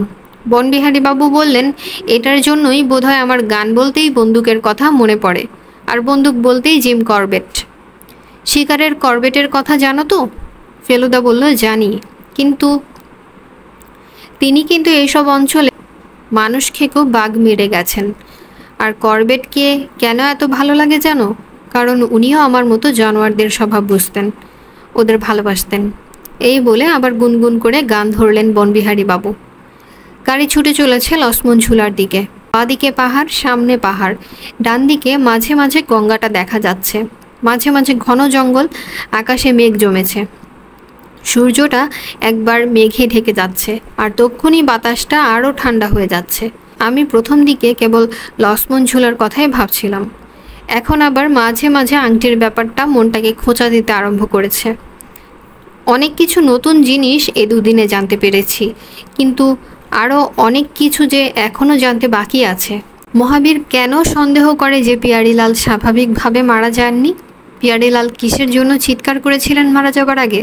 পিয়ারিলাল কোন স্পাইয়ের কথা বলতে চেয়েছিলেন? সেই স্পাই কি আমাদের চেনার মধ্যে কেউ, না চেনার বাইরে? এইসব ভাবতে ভাবতে আমার চোখটা গাড়ির সামনে আয়নাটার দিকে চলে গেল। আয়নায় ফেলুদাকে দেখা যাচ্ছে। সে অদ্ভুত তীক্ষ্ণ দৃষ্টি নিয়ে সামনের দিকে চেয়ে কী জানি দেখছে। এবার আমি আর চোখে ফেলুদার দিকে চেয়ে দেখি, সে দেখছে তার সামনেই বসা ড্রাইভারের দিকে। আমার চোখটাও প্রায় আপনা থেকেই ড্রাইভারের দিকে গেল, আর সেদিকে দৃষ্টি পড়তেই আমার বুকের ভেতরটা ছাত করে উঠল। ড্রাইভারের পাগড়ির নিচে আর কোটের কলারের ঠিক উপরে ঘাড়ের মাঝখানে আঁচড়ের দাগ। এরকম দাগ আমরা আরেকজনের ঘাড়ে দেখেছি, সে হলো গণেশ গুহ। আবার ফেলুদার দিকে চেয়ে দেখি সে দৃষ্টি ঘুরিয়ে জানালায় বাইরে দেখছে। তাকে এমন গম্ভীর এর আগে আমি কখনো দেখিনি। কোয়ালিটি রেস্টুরেন্টে বসে গণেশ গুহ বলেছিল সে বনবিহারী বাবুর চাকরি ছেড়ে দিয়ে সেই দিনই কলকাতায় চলে যাচ্ছে, আর আজ সে পাঞ্জাবি ড্রাইভারের ছদ্মবেশে আমাদের নিয়ে চলেছে লক্ষ্মণ ঝুলা। হঠাৎ মনে পড়ল বনবিহারী বাবুই এই ট্যাক্সি ঠিক করে দিয়েছেন। তাহলে কি? আমি আর ভাবতে পারলাম না, আমার মাথা ভোঁ ভোঁ করতে আরম্ভ করেছে। আমরা কোথায় চলছি এখন? লক্ষ্মণ ঝুলা না অন্য কোথাও? বনবিহারী বাবুর উদ্দেশ্যটা কি? অথচ তাকে দেখে তো তার মনে কোনো রকম উত্তেজনা বা দুরভিসন্ধি আছে বলে মনে হয় না। হঠাৎ বনবিহারী বাবুর গলার আওয়াজে চমকে উঠলাম। আমরা বায়ে একটা রাস্তা ধরবো এবার। ও জঙ্গলের মধ্য দিয়ে রাস্তাটা গেছে, কিছু দূর গেলেই একটা বাড়ি পাবো, সেখানেই আমার অজগরটা থাকার কথা। যাবার সময় একবার দেখে যাই, ফেরার পথে একেবারে বাক্সে পুড়ে নিয়ে গাড়িতে তুলে নেব। কি বলেন ফেলুবাবু? আশ্চর্য শান্তভাবে ফেলুদা বলল, বেশ তো। আমি কিন্তু একটা কথা না বলে পারছিলাম না। আপনি যে বলছিলেন অজগরটা লক্ষ্মণ ঝুলায় আছে। বনবিহারী বাবু হো হো করে হেসে উঠে বললেন, এটা যে লক্ষ্মণ ঝুলা নয় সেটা তোমাকে কে বলল তপেশবাবু? হাওড়া বলতে কি কেবল হাওড়ার পুল আর তার আশপাশটা বোঝায়? লক্ষ্মণ ঝুলা শুরু হয়ে গেছে এখান থেকেই। গঙ্গার ব্রিজ এখান থেকে মাইল দেড়েক, শালবনের মধ্য দিয়ে আগাছায় ঢাকা, প্রায় দেখা যায় না এমন একটা পথ ধরে গাড়িটা বাঁ দিকে ঘুরল। লক্ষ্য করলাম ড্রাইভারটা এবার বনবিহারী বাবুর নির্দেশের অপেক্ষাও করল না, যেন তার আগে থেকেই জানা ছিল এই রাস্তা দিয়ে যেতে হবে। কেমন লাগছে ফেলুবাবু? বনবিহারী বাবুর গলায় একটা নতুন সুর, কথাগুলোর পিছনে যেন একটা চাপা উত্তেজনা লুকানো রয়েছে। দারুণ। কথাটা বলেই ফেলুদা তার বাঁ হাতটা দিয়ে আমার ডান হাতটা ধরে আস্তে একটা চাপ দিল। বুঝতে পারলাম ও বলতে চাইছে, ভয় পাস না, আমি আছি। রুমাল এনেছিস তোপসে? ফেলুদার এই প্রশ্নটার জন্য আমি একেবারেই তৈরি ছিলাম না, তাই কীরকম ভ্যাবাচেকা খেয়ে গেলাম। রুমাল? রুমাল জানিস না? হ্যাঁ, কিন্তু ভুলে গেছি। বনবিহারী বাবু বললেন, ধুলোর জন্য বলেছ? এখানে কিন্তু ধুলোটা কম হবে। না, ধুলো না বলে ফেলুদা তার কোটের পকেট থেকে একটা রুমাল বার করে আমার পকেটে গুঁজে দিল। কেন যে সে এটা করলো তা বুঝতেই পারলাম না। বনবিহারী বাবু তার টেপ রেকর্ডারটা নিজের কোলের উপর নিয়ে সেটাকে চালিয়ে দিলেন। শালবনের ভিতর হায়না হেসে উঠল। বন এখন আরও গভীর। সূর্যের আলো আর আসছে না এখানে। এমনিতেই মেঘ আরও ঘন হয়েছে। বাবাদের গাড়ি এখন কোথায়? লক্ষ্মণঝুলা পৌঁছে গেছে কি? আমাদের যদি কিছু হয় ওরা টেরও পাবেন না। সেই জন্যেই কি বনবিহারী বাবু ওদের গাড়িটা এগিয়ে যেতে দিলেন? মনে যত জোর আছে, সাহস আছে, সব একসঙ্গে জড়ো করার চেষ্টা করলাম। কেন জানি বুঝতে পারছিলাম না, ফেলুদার উপর যতই ভরসা থাকুক না কেন, আজ যে অবস্থায় পড়তে হবে ওকে, তাতে ওর যত বুদ্ধি যত সাহস আছে সবটুকু দরকার হবে। গাড়ি আরও গভীর বনের মধ্যে দিয়ে চলেছে এখন। বনবিহারী বাবু আর গান গাইছেন না। এখন কেবল ঝিঝির ডাক আর মোটরের চাকার তলায় আগাছার খসখসানি। প্রায় 10 মিনিট চলার পর গাছের গুড়ি আর পাতার ফাঁক দিয়ে কিছু দূরে একটা বাড়ি দেখা গেল। এরকম জায়গায় এত গভীর বনের মধ্যে কে আবার বাড়ি তৈরি করলো? হঠাৎ মনে পড়লো আমার এক দুঃসম্পর্কের কাকা আছেন, যিনি সুন্দরবনের কোথায় যেন ফরেস্ট অফিসার। তারও এরকম একটা বাড়ি আছে শুনেছি। আশপাশে বাঘ ঘোরাফেরা করে। এও হয়তো সেই ধরনের একটা বাড়ি। আর একটু কাছে গিয়ে বুঝতে পারলাম বাড়িটা কাঠের তৈরি, আর সেটা বহু পুরনো। শুধু তাই না, বাড়িটা আসলে একটা মাচার উপরে তৈরি করা। একটা কাঠের সিঁড়ি দিয়ে সেই মাচায় উঠতে হয়। বাইরে থেকে দেখেই মনে হয় না সেখানে কোনো লোক থাকে। আমাদের ট্যাক্সি বাড়িটার সামনে এসে থামলো। বনবিহারী বাবু বললেন, পাড়ে আছেন বলে তো মনে হয় না। তবে এসেইছি যখন, তখন ভেতরে গিয়ে একটু অপেক্ষা করা যাক। হয়তো কাছাকাছির মধ্যেই কোথাও গেছেন কাঠটা সংগ্রহ করতে বোধহয়। একা মানুষ তো, সব নিজেই করেন। আর ওর অত জানোয়ারের ভয় নেই, আমারই মতো। এসো ফেলুচন্দ্র, তপেশচন্দ্র, ভেতরে গিয়ে বসা যাক। মেকি সন্ন্যাসী তো অনেক দেখলে, এবার একজন সত্যিকারের সাধু পুরুষ কিভাবে থাকেন দেখবে চলো। আমরা 3 জন গাড়ি থেকে নামলাম। ফেলুদা না থাকলে আমার মনের অবস্থা যে কী হতো জানি না। এখনও যে সাহস পাচ্ছি তার একমাত্র কারণ হলো ফেলুদার নির্বিকার ভাব। এক এক সময় তাই মনে হয় বিপদটা হয়তো আসলে আমার কল্পনা। আসলে ড্রাইভার সত্যিকারের শিখ ড্রাইভার, আর বনবিহারী বাবু খুব ভালো লোক। আর এই বাড়িটায় সত্যিকারের পাড়িজি বলে একজন সাধু পুরুষ থাকেন, যার কাছে একটা 12 ফুট লম্বা অজগর সাপ আছে। আর সেটা দেখার জন্যই বনবিহারী বাবু এখানে আসছেন। আগাছা আর শুকনো শালপাতার উপর দিয়ে হেঁটে কাঠের সিঁড়িটা দিয়ে উঠে আমরা বাড়িটার ভেতরে ঢুকলাম।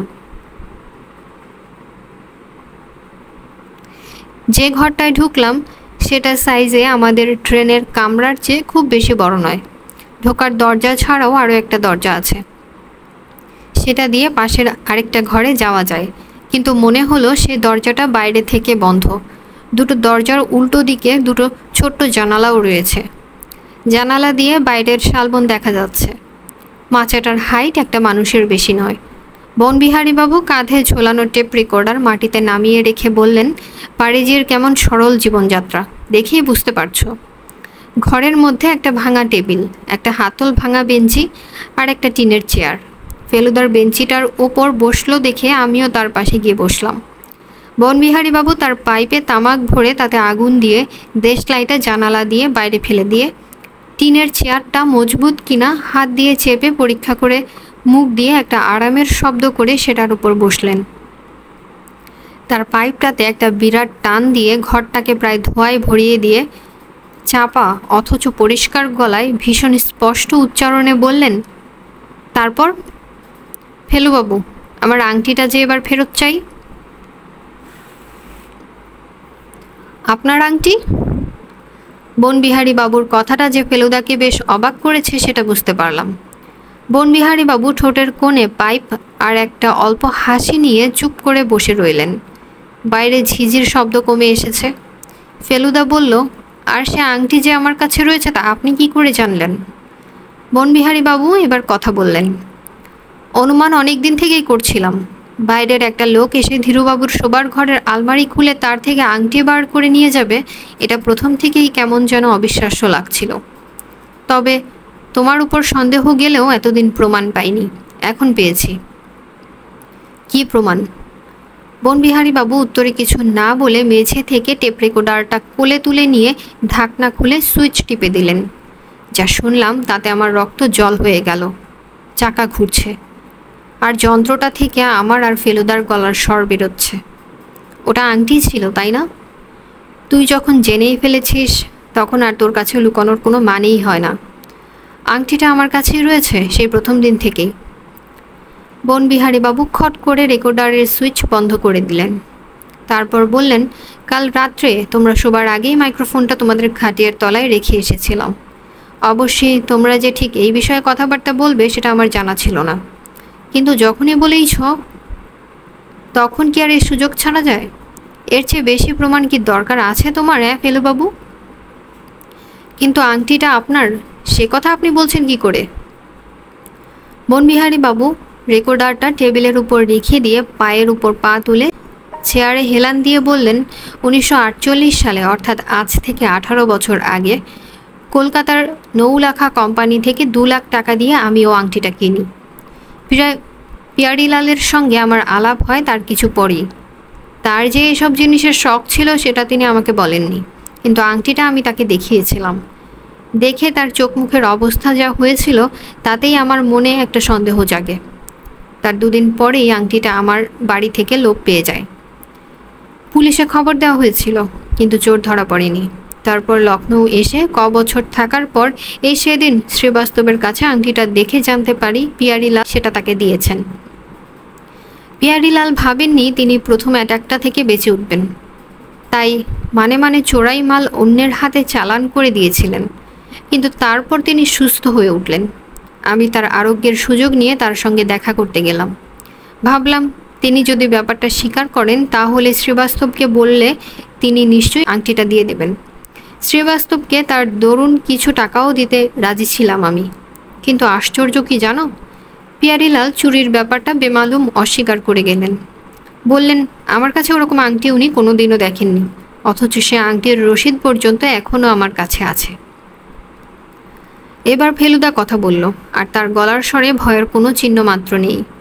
কিন্তু বনবিহারীবাবু, আমি এবার আপনাকে একটা প্রশ্ন করতে চাই, আশা করি আপনি তার জবাব দেবেন। বনবিহারীবাবু বললেন, আগে বলো, সে আংটি এখনও তোমার কাছেই রয়েছে, না তুমি অন্য কোথাও সেটা রেখে এসেছো? নিজের জিনিস আমি নিজের হাতেই ফেরত নিতে চাই। এবার ফেলুদার গলার বিদ্রুপের ইঙ্গিত।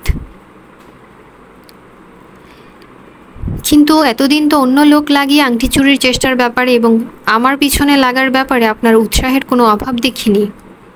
আপনার ওই গণেশ গুহ লোকটি, যিনি আজ দাড়ি পাগড়ি পরে পাঞ্জাবি ড্রাইভার সেজেছেন, তিনি তো বোধহয় সেই নকল সন্ন্যাসী, তাই না? শ্রীবাস্তবের বাড়ি ডাকাতও বোধহয় তিনি, আর প্রথম দিন শ্রীবাস্তবকে ধাওয়া করার ভারও তো তার উপরেই ছিল। অবশ্যই পরে শ্রীবাস্তবকে ছেড়ে আমার পিছনে লাগানো হয় তাকে। রেসিডেন্সিতে গুলতি মারা, ক্লোরোফর্ম দিয়ে আমাকে অজ্ঞান করার চেষ্টা, হুমকি কাগজ ছুঁড়ে মারা, এসবই তো তার কাজ, তাই না? বনবিহারীবাবু একটু হেসে বললেন, সব কাজ তো আর নিজে করা যায় না ফেলুরাম। এমন কিছু কিছু কাজ সবসময়ই থাকে যার ভার অন্যের উপর দিতে হয়। আর বুঝতেই তো পারো, গণেশের স্বাস্থ্যটা তো ভালো, কারণ সে এককালে সার্কাসে বাঘ সিংহ হ্যান্ডেল করেছে। সুতরাং ডান পিটে মোর কাজগুলো সে ভালোই করে। আর এটা আমি অবশ্যই বলবো যে আমার হুকুমে এসব কাজগুলো করে সে যে অপরাধ করেছে, তোমার অপরাধ তার চেয়ে অনেক বেশি। কারণ তুমি যে আংটি তোমার কাছে ধরে রেখেছো তাতে তোমার কোনো অধিকার নেই। ওটা আমার জিনিস, আমার প্রপার্টি, এবং সেটা আমার ফেরত চাই, আজই, এখনই। শেষ কথাগুলো বনবিহারীবাবু বললেন প্রায় চিৎকার করে। মনের সাহস আনার অনেক চেষ্টা সত্ত্বেও আমার হাত পা কীরকম যেন ঠান্ডা হয়ে আসছিল। ফেলুদার উত্তরটা এলো ইস্পাতের মতো কঠিন স্বরে। খুনের দায়ে অভিযুক্ত হলে পরও আংটি কি আপনার কোনো কাজে আসবে? বনবিহারীবাবু কাঁপতে কাঁপতে চেয়ার ছেড়ে উঠে দাঁড়ালেন। তুমি তো কম বেয়াদব নও হে ছোকরা, যাকে তাকে পশ করে খুনি বলে দিচ্ছ। যাকে তাকে বলতে যাব কেন, আমার বিশ্বাস খুনিকেই খুনি বলছি। আপনি পিয়ারিলালের স্পাইয়ের ব্যাপারটা একটু খুলে বলবেন কি? পরশু আপনার কথা শুনে মনে হয়েছিল আপনার ও সম্বন্ধে কিছু জানা আছে। বনবিহারীবাবু একটা শুকনো হাসি হেসে বললেন, ভেরি সিম্পল, খুলে বলার কিছু নেই। আমি আংটিটা সম্পর্কে খোঁজ খবর করার জন্য ওর পেছনে কিছু লোক লাগিয়েছিলাম। পিয়ারিলাল নিশ্চয়ই তাদের সম্পর্কে কিছু বলতে চেয়েছিলেন। আমি যদি বলি পিয়ারিলালের স্পাইয়ের সঙ্গে গুপ্তচরের কোনো সম্পর্ক নেই, আমি যদি বলি পিয়ারিলালের স্পাইয়ের সঙ্গে গুপ্তচরের কোনো সম্পর্ক নেই? তার মানে কি বলতে চাইছো তুমি? আপনি পিয়ারিলালের দ্বিতীয় অ্যাটাকের দিন সকালে তার বাড়িতে গিয়েছিলেন, তাই না? তাতে কি হয়েছে? আমি গেলেই তার অ্যাটাক হবে? তার বাড়িতে তো আগেও গিয়েছি, তখন তো খালি হাতে গেছেন। খালি হাতে মানে? কিন্তু এই শেষবার আপনি খালি হাতে যাননি, আপনার সঙ্গে একটা বাক্স ছিল, আর সেই বাক্সের মধ্যে ছিল আপনার চিড়িয়াখানার একটা অধিবাসী, আপনার বিশাল বিষাক্ত আফ্রিকান মাকড়সা ব্ল্যাক উইডো স্পাইডার, তাই না? পিয়ারিলাল বলতে চেয়েছিলেন স্পাইডার, কিন্তু পুরো কথাটা সেই অবস্থায় উচ্চারণ করা সম্ভব হয়নি, তাই স্পাইডার হয়ে গিয়েছিল স্পাই। বনবিহারীবাবুর মুখ হঠাৎ জানি কেমন ফ্যাকাশে হয়ে গেল। তিনি আবার চেয়ারে বসে পড়লেন, বললেন, কিন্তু তাকে আমি মাকড়সা দেখিয়ে করবোটা কি? ফেলুদা বলল, পিয়ারিলালের আরশোলা দেখে হৃৎকম্প হয়, সেটা বোধহয় আপনার জানা ছিল না। আপনি হয়তো মাকড়সাটা দেখিয়ে ভয় পাইয়ে আংটিটা আদায় করে নিতে চেয়েছিলেন, কিন্তু হয়ে গেল একেবারে হার্ট অ্যাটাক এবং শেষ পর্যন্ত মৃত্যু। এই মৃত্যুর জন্য আপনি ছাড়া আর কে দায়ী বলুন? আর আপনি বলছেন আংটি আপনি কিনেছিলেন এবং পিয়ারিলাল সেটা চুরি করেন। আমি যদি বলি আংটি পিয়ারিলাল কিনে কলকাতায় 18 বছর আগে আপনাকে দেখিয়েছিলেন, আর সেই থেকে আপনার ও আংটির উপর লোভ, আর আপনার বাড়ির ওই তালা দেওয়া বন্ধ ঘরে এরকম আরও অনেক পুরনো জিনিস আপনার আছে, আর ওইসব মূল্যবান জিনিস চোর ডাকাতের হাত থেকে সামলানোর জন্যই আপনার ওই চিড়িয়াখানা। বনবিহারীবাবু গম্ভীর গলায় বললেন, তুমি আর কি বিশ্বাস করো সেটা শুনতে পারি কি? ফেলুদা গম্ভীর গলায় বলল, নিশ্চয়ই পারেন। আমার বিশ্বাস পিয়ারিলালের ওই বাদশাহী আংটি আপনি আর কোনো দিনও চোখে দেখতে পাবেন না, আর আমার বিশ্বাস আপনার ভবিষ্যতে রয়েছে আপনার অপরাধের উপযুক্ত শাস্তি। গণেশ! বনবিহারীবাবু গুরু গম্ভীর চিৎকারে কাঠের ঘরটা গমগম করে উঠল। ফেলুদা হঠাৎ বলল, মুখে রুমাল চাপা দে। কেন এই কথা বলল জানি না, কিন্তু আমি তৎক্ষণাৎ পকেট থেকে ফেলুদার দেওয়া রুমালটা বার করে মুখের উপর চাপা দিলাম। গণেশ গুহ ঘরের ভিতর এসে ঢুকল, হাতে সেই কাঠের বাক্স।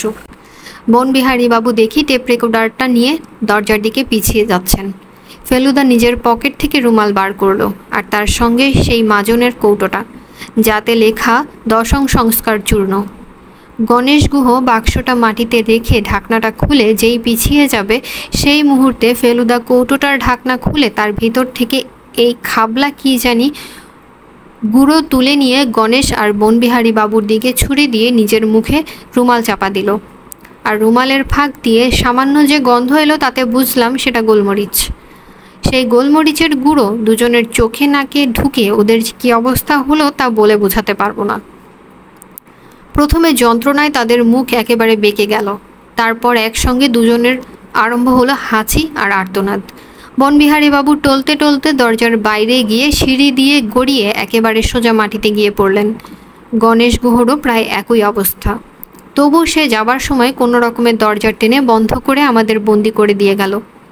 এবার মেঝেতে খোলা বাক্সটার দিকে চেয়ে দেখি তার ভিতর থেকে একটা সাপের মাথা বেরিয়েছে, আর সেই সঙ্গে আরম্ভ হয়েছে সেই হাড় কাঁপানোর শব্দ, কির কিট কিট কিট, কির কিট কিট কিট কিট, কির কিট কিট কিট। আমি বুঝতে পারলাম আমার মাথার ভিতরটা কেমন জানি করছে। বুঝতে পারলাম ফেলুদা আমাকে ধরে বেঞ্চির উপর দাঁড় করিয়ে দিল, আর বুঝলাম যে ফেলুদা নিজেও বেঞ্চির উপর উঠে দাঁড়িয়েছে। খুব বেশি ভয় পেলে একটা অদ্ভুত ব্যাপার হয়, সেটা এখন বুঝতে পারলাম। যার থেকে ভয় তার দিকেই যেন চোখটা চলে যায়। হয়তো সাপ জিনিসটার সত্যি করেই একটা হিপনোটাইজ করার ক্ষমতা আছে।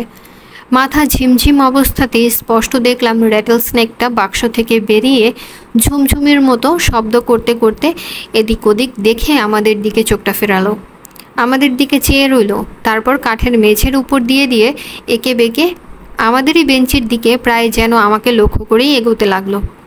বুঝলাম আমার চোখের দৃষ্টি ক্রমশ ঝাপসা হয়ে আসছে। সাপটা যখন বেঞ্চি থেকে 3 হাত দূরে, তখন হঠাৎ মনে হলো একটা বাজ পড়ল, আর সেটা যেন আমাদের ঘরেরই ভেতর। একটা চোখ ঝলসানো আলো, একটা কান ফাটা আওয়াজ, আর তারপরই বারুদের গন্ধ। আর সাপের মাথা দেখলাম থেতলে শরীর থেকে আলগা হয়ে পড়ে আছে। ঝুমঝুমিটা 2-1 বার নড়ে থেমে গেল, তারপর আর কিছু মনে নেই। যখন জ্ঞান হলো তখন দেখি আমি শালবনের মধ্যেই একটা শতরঞ্জির উপর শুয়ে আছি। কপাল আর মাথাটা ঠান্ডা ঠান্ডা লাগছে। বুঝলাম জল দেওয়া হয়েছে। শ্রীবাস্তবের মুখটা প্রথম চোখে পড়ল, আর তারপরেই বাবা। কেমন আছেন তপেশবাবু?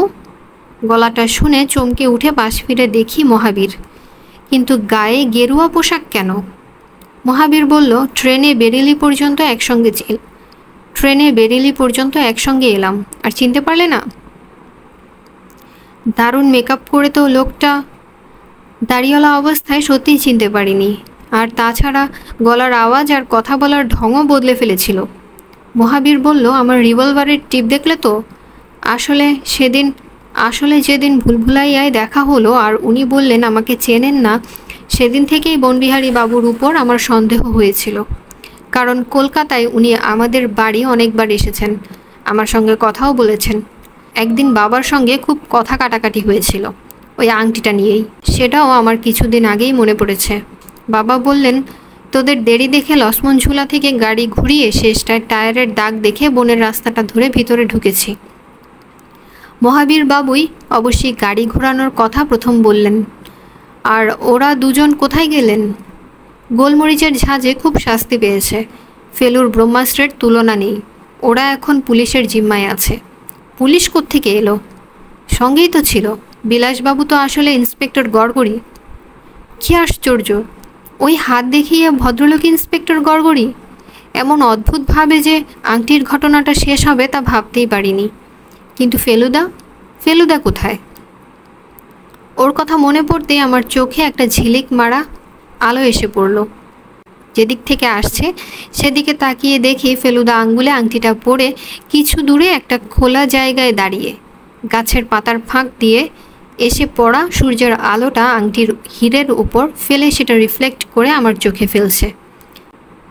আমি মনে মনে বললাম, এই আংটি রহস্য সমাধানের ব্যাপারে কেউ যদি সত্যি করে বাদশা হয়ে থাকে তবে সে ফেলুদাই।